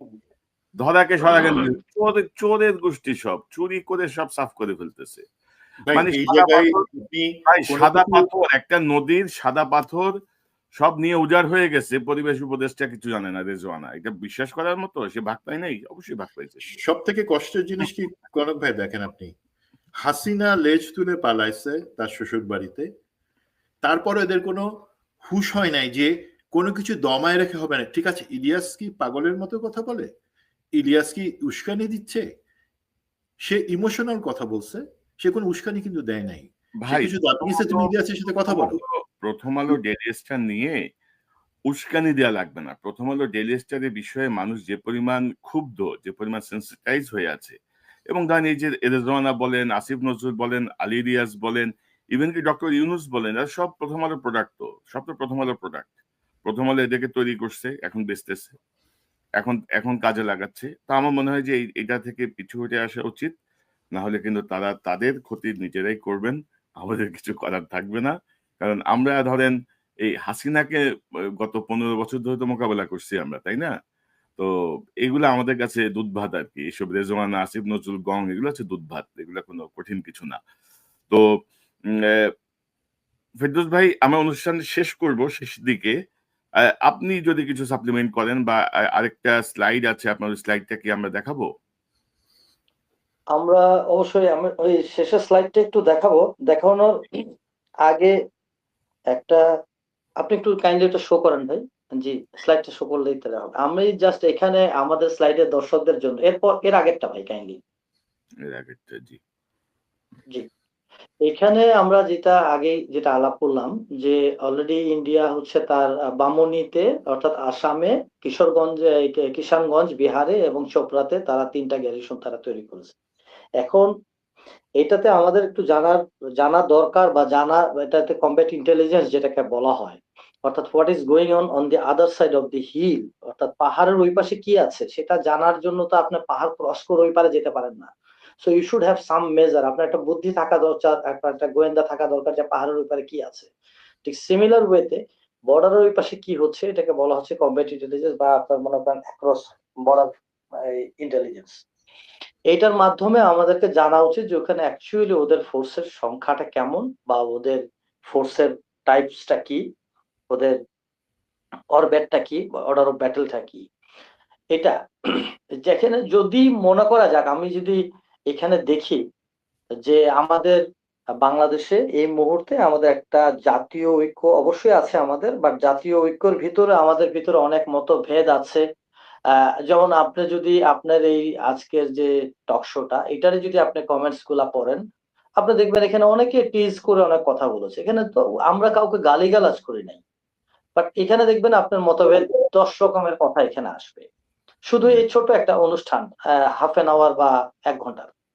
তাহলে সেখানে বাংলাদেশ নিয়ে তো মানুষ কথাবার্তা বলবে, বিভিন্ন রকমের মত পার্থক্য থাকবে, বাট মত পার্থক্য থাকলেও আমাদের মতটা এক মিলাইতে হবে যে আমাদের দেশের স্বার্থে আমরা সবাই একমত। এই জিনিসটা আমাদেরকে নিয়ে আসতে হবে এবং এই জিনিসটা নেতৃত্বের মাধ্যমে আনতে হবে। এটা আমি আপনি যতই গলাবাজি করি এখানে আসবে না। আর সেই ক্ষেত্রে যেটা হচ্ছে যে ভারত যেটা চেষ্টা করবে, আপনি একটা দেখেন যে ভারতের ভিতরে কিন্তু এখন আওয়ামী লীগার্সরা ভারতে ওরা ওইখানে হারবার করতেছে, ওরা এখানে পালিয়ে আছে। আর আওয়ামী লীগ এমন একটা দল, অ্যাকচুয়ালি আওয়ামী লীগ একটা দল না, আওয়ামী লীগ একটা ধর্ম। আমি এটাকে ধর্মই বলবো। এমন একটা ধর্ম আওয়ামী লীগ, যে আওয়ামী লীগ হচ্ছে আপনার তারা করবে কি, তাদের পীর বা পয়গম্বর, আল্লাহ মাফ করুক আমাকে, এই লুটপাট হচ্ছে ওদের মূল মন্ত্র, বা ওদের ভার্স যেটাকে আমরা বলি বাণী, ওদের ভার্স হচ্ছে মূল মন্ত্র। লুটপাট, গায়ের জোর, বেয়াদবি, গুন্ডামি, এগুলো হচ্ছে ওদের। এই সবগুলো জিনিসকে, সব চিজ যেটাকে বলা, সব চিজকে এখন ইন্ডিয়ার ভিতরে আছে। সো ইন্ডিয়া কি করবে, এই চিজটাকে ক্যাপিটালাইজ করা, যেটা মেজর সুমন যে কথাটা বলেছেন, যে আমি তো মিলিটারি ম্যানুভারের কথাটা আমি মোটামুটি ভাবে আমি নেগেট করে দিলাম, but on the other hand যদি বাংলাদেশের ভিতরে যদি আমাদের অন্যান্য ডিস্টার্ব গুলো যদি তৈরি করে, তাহলে একমাত্র এই আওয়ামী লীগার যারা হচ্ছে এই মুহূর্তে ইন্ডিয়াতে আছে তাদেরকে দিয়ে। তাহলে কিভাবে করাইতে পারে? এক হচ্ছে ওদেরকে ট্রেনিং দিয়ে, যে ওরা ওখানে ট্রেনিং করবে, তারপর একসময় বাংলাদেশ আসবে, হয়তো 100 জন আসলো, 10 জন হয়তো জেলে যাবে, ধরা খাবে, বাকি 90 জন বাংলাদেশে বিভিন্ন রকমের অশান্তি করবে। সো এই ধরনের একটা জিনিস তারা তৈরি করতে পারে। আরেকটা কি করতে পারে তারা হচ্ছে বাংলাদেশের মধ্যে, যে যেমন মনে করেন যে হাদিকে যেভাবে হত্যা করা হলো, শাহাদত বরণ করলো হাদি, বা আপনি মনে করেন যে বাংলাদেশে আরো এরকম মনে করেন যে কিলিং হবে, এই ধরনের জিনিসপত্র তারা করতে পারে। সো জাতীয় একটা ঐক্য তৈরি করে গভর্নমেন্টকে একটু কঠোর হতে হবে। আমি মনে করি গভর্নমেন্টকে কঠোর হওয়া, এখানে দয়া মায়ার কোনো জায়গা নাই। এখানে আমাদের একটা স্ট্রং ডিপ্লোমেসি আনতে হবে। যুব সমাজ যেটা আছে, যুব সমাজ যারা এই আন্দোলনের অগ্রণী ভূমিকা পালন করছে, তাদেরকে সঠিকভাবে ব্যবহার করতে হবে। এখানে আমাদের মিডিয়ার প্রপারলি ইউজ করতে হবে। এখানে মিডিয়ার ব্যবহারটা আমাদের এমন হয়ে যাচ্ছে যে আমার ইচ্ছে এটা লিখলাম, আপনার ইচ্ছে ওটা লিখলেন, এই ধরনের। মানে মিডিয়ার একটা টোটাল একটা মিডিয়া পলিসি থাকতে হবে। আন্তর্জাতিক খেলোয়াড় যারা আছে তাদেরকে মাঠের মধ্যে আনতে হবে, অর্থাৎ যেমন টার্কি, পাকিস্তান, চায়না এদের সাথে ডিপ্লোম্যাটিক টাইজটাকে স্ট্রং করতে হবে। একটা জিনিস ইন্ডিয়াকে বুঝিয়ে দিতে হবে যে ভাই ভয় দেখায় কোনো লাভ নাই, ভয় দেখায় এই বাংলাদেশে তুমি কিছুই করতে পারবা না। 15 বছর ইন্ডিয়াকে হাসিনা দিছিল জন্যই ইন্ডিয়া এইগুলো করতে পারছে, মাথায় উঠছে। বাট ইন্ডিয়াকে যদি এগুলো না দিত জীবনে কোনদিন এটা করতে পারতো না ইন্ডিয়া। জি কারণ এইটা বলার পরে হ্যাভিং সেড দোজ, আমি আপনাকে খালি জাস্ট বলবো আমাদের এই যে স্লাইডটা আমাদের চলছিল তারপরের লাস্টের স্লাইডটা দেখাই আমরা একটু কাইন্ডলি। এটা ইন্ডিয়ার অনেকগুলো মিডিয়াতে আসছে। এই মিডিয়াতে আসছে যে যেখানে 8 সিস্টার যে কথাটা লেখা আছে সেই জায়গাটা আমাদের পঞ্চগড়, বগুড়া, দিনাজপুর ওই এলাকা, এটা তারা কেটে দিছে। অর্থাৎ আগের স্লাইডের সাথে এটার মিলটা হচ্ছে যে ওরা ওইভাবে আমাদের এই জায়গাটুকুকে লিমিটেড একটা অফেন্সিভ করে, যেটাকে রিপোস্টে বলা হয়, এটার মাধ্যমে ওরা জায়গাটা কেটে ফেলবে। কেটে ফেলে আমাদের বাংলাদেশটা দেখেন মাথাহীন একটা দেশ হিসাবে আমরা এখানে এইভাবে থাকবো, যদিও এটা আদৌ বাস্তবে সম্ভব না। তো আপনার মাধ্যমে আমি দর্শক যারা আছেন, যারা বাংলাদেশকে ভালোবাসেন, এবং আগেই বলেছি যে আজকেরটা হচ্ছে ভারতপন্থীদের জন্য না, আজকেরটা সুশীলদের জন্য না। সুতরাং আমরা কি এই বাংলাদেশ দেখতে চাই? ডেফিনেটলি চাই না। সুতরাং যদি আমরা এই বাংলাদেশ দেখতে না চাই, আমরা যদি আমাদের বর্তমান বাংলাদেশকে চাই, আমরা ইন্ডিয়ার ভিতরে যা খুশি হোক, এটা আমাদের ব্যাপার না। আমরা যদি আমাদের এই বাংলাদেশকে রাখতে চাই, ঠিক রাখতে চাই, আমাদের সবাইকে জাতীয় ঐক্য নিয়ে থাকতে হবে এবং আমাদেরকে আমাদের দেশটাকে ভালোবেসে যেভাবে আমাদের আগায় নেওয়া উচিত, এই ব্যাপারে আমি মনে করি যে যার যেখান থেকে দরকার ওইভাবে তারা এফোর্ট দিবে। অবশ্যই অবশ্যই ফেরদৌস ভাই, এসব চোখ রাঙানিতে লাভ হবে না। সুমন ভাই, আপনার শেষ মন্তব্যটাকে শুনতে চাই। জি, এবং প্রথমে আমাদের আমরা তো আমাদের আমাদের একজন দর্শক বলছিলেন যে মানে ফেনী কেন্দ্রিক একটা বিষয় তো কাজ করছে, ফেনী নদী বা ফেনীতে হ্যাঁ। ওদেরকে যে শিল্পাঞ্চল দেয়া হয়েছিল, জি সব দিয়ে ফেনীতে একটা ক্যান্টনমেন্ট বা ক্যান্টনমেন্টের কিছু একটা এস্টাবলিশমেন্ট করা যায় কিনা, এই বিষয়টা নিয়ে কথা বলছিলেন আমাদের দর্শকদের কেউ কেউ জি দেখলাম। ফেনীতে কিছু করা যায় কি না সেটা কি, অথবা অলরেডি আমরা সেটাতে নিয়ে কাজ করছি কিনা, সেই জিনিসটা অ্যাকচুয়ালি আমি পাবলিকলি বলতে চাচ্ছি না। আর জি। পাবলিকলি যখন বলতে যাচ্ছি না, তার মানে আপনারা ধরে নিতে পারেন যে হয়তো সরকার কিছু করছে, বা সেগুলো আমরা তারা করবার আগে পাবলিকলি বলবো না। আর ফেনীর দিক থেকে আমাদের যেই থ্রেটটা যতই থাকুক না কেন, আমাদের ডিভিশনগুলা আমাদের বাহিনীর যেই ডিভিশন আছে সেগুলো এমনভাবে পয়েজড যে আলহামদুলিল্লাহ আমি যেইভাবে আছে ইনশাল্লাহ ভারত ওইখান থেকে কিছু করতে পারবে না, হাজার চেষ্টা করুক। সুতরাং সেইটা একটা দিক। আর মেইন থ্রেড যেটা ও বলছে যে 3টা স্পটের কথা দেখালো উত্তরবঙ্গে, সেটা এখন এই জিনিসটা আমি মনে করি ইনশাল্লাহ কখনই সম্ভব না, ওরা এই ধরনের ড্রিম। আমি একটা জায়গায় শুধু একটু বলি আপনাদেরকে, যে একটা পয়েন্ট আমি বলছিলাম যে সশস্ত্র বাহিনীর সাথে জনগণের যে দূরত্ব তৈরি করা হয়েছে, ইন্ডিয়া সযতনে করছে, হাসিনা সেটা এক্সিকিউট করছে, এবং আমাদের সশস্ত্র বাহিনীর যে লিডারশিপ গত 15 বছরে ছিল তারা সেইটাতে পাকাপোক্ত করছে, করার কারণে দূরত্ব। নাহলে আপনি দেখেন, আমি শহীদ হাদির প্রতি আমাদের যে আবেগ এবং শ্রদ্ধা সেটা রেখেই বলতেছি, একই সময়ে কিন্তু আমাদের 6 জন সৈনিক শান্তি বাহিনীতে তারা জান দিয়েছেন দক্ষিণ সুদানে। এখন এই জায়গাটাতে কনক ভাই আপনি একটা পোস্ট করেছিলেন তাদের প্রতি শ্রদ্ধা জানিয়ে, তাদের যে আত্মত্যাগ। বাট দেখেন সেই জায়গায় কিন্তু ওই ধরনের জিনিসটা আলোচনা করা, জিনিসটা সামনে আনা, কত বড় একটা ত্যাগ, সেই জিনিসটা আনা, সেটা কিন্তু আমরা যথাযথ সম্মান জানাতে ব্যর্থ হয়েছি।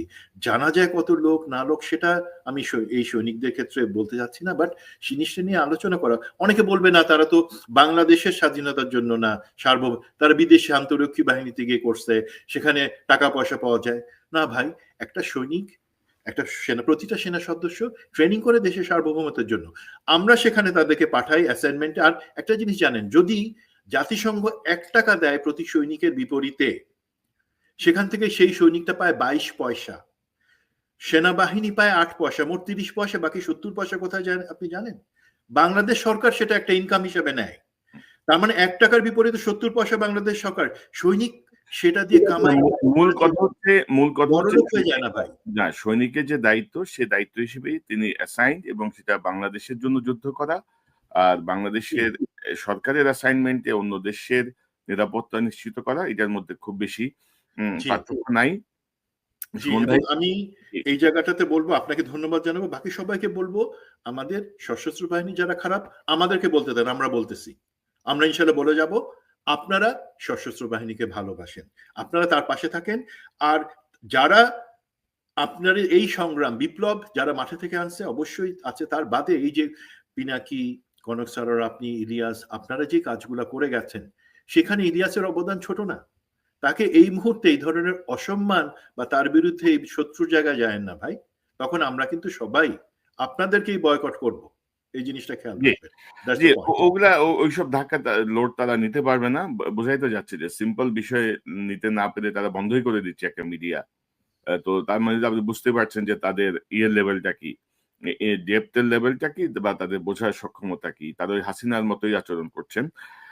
এবং আমরা যেই জায়গাগুলো বলছিলাম যে কালচারাল ফ্যাসিজম বা মিডিয়ার মধ্যে যে ফ্যাসিস্ট শক্তির যে অনুগত শক্তি, তাদেরকে ব্যাপারে আমরা বারবার বলছিলাম, কিন্তু সরকার কিন্তু মনোযোগ দেয় নাই। আপনি যদি দেখেন যে গত কয়েকদিনে এই হাদি কিন্তু শিরোনাম থেকে হারায় গেছে। মানে ইন্টেনশনালি হাদিকে, শহীদ ওসমান হাদিকে সংবাদপত্রের শিরোনাম থেকে কিন্তু সরিয়ে দেওয়া হয়েছে। সামনে চলে আসছে ফ্যাসিস্ট তোষণকারী ফ্যাসিস্ট ভারতের আজ্ঞাবহ যে মিডিয়া, ডেইলি স্টার এবং প্রথম আলোর প্রতি মানুষের যে ক্ষোভ, সেটিকে নিয়ে নানা রকমের কপচাকপচি চলছে। তো আমার মনে হয় যে হাদি, ওসমান হাদি আমার চ্যানেলে একটা গুরুত্বপূর্ণ কথা বলেছিল, আমি এটা হয়তো সরাসরি দিব। সে বলছিল যে কনক ভাই, আহ, আমাদের জুলাই বিপ্লবটা আসলে জাহাঙ্গীর গেটের আগে থেমে যাওয়াতেই আমাদের মূল সমস্যাটা হয়েছে। জুলাই বিপ্লবটা যদি জাহাঙ্গীর গেটের ভিতর পর্যন্ত ঢুকতো, তাইলে কিন্তু আহ, এই অবস্থা চলতে পারতো না আর কি। তো এখনো যারা আমাদের ইউনিফর্ম বাহিনীতে আছেন, সেটা আর্মিতে হোক, পুলিশে হোক, বিজিবিতে হোক, তারা যদি মনে করেন যে ইন্ডিয়া বা হাসিনা তাদেরকে রক্ষা করতে পারবে, তাদেরকে বুঝে শুনেই আগায়েন। কারণ বাংলাদেশের মানুষ দেখাই দিচ্ছে, ছাত্র জনতা মিনিমাম কোনো অস্ত্র ছাড়াই, মিনিমাম কিছু ছাড়াই, খালি হাতেই তারা যে বিপ্লব ঘটিয়েছে, সেই বিপ্লবের থেকে তারা দূরে নয়।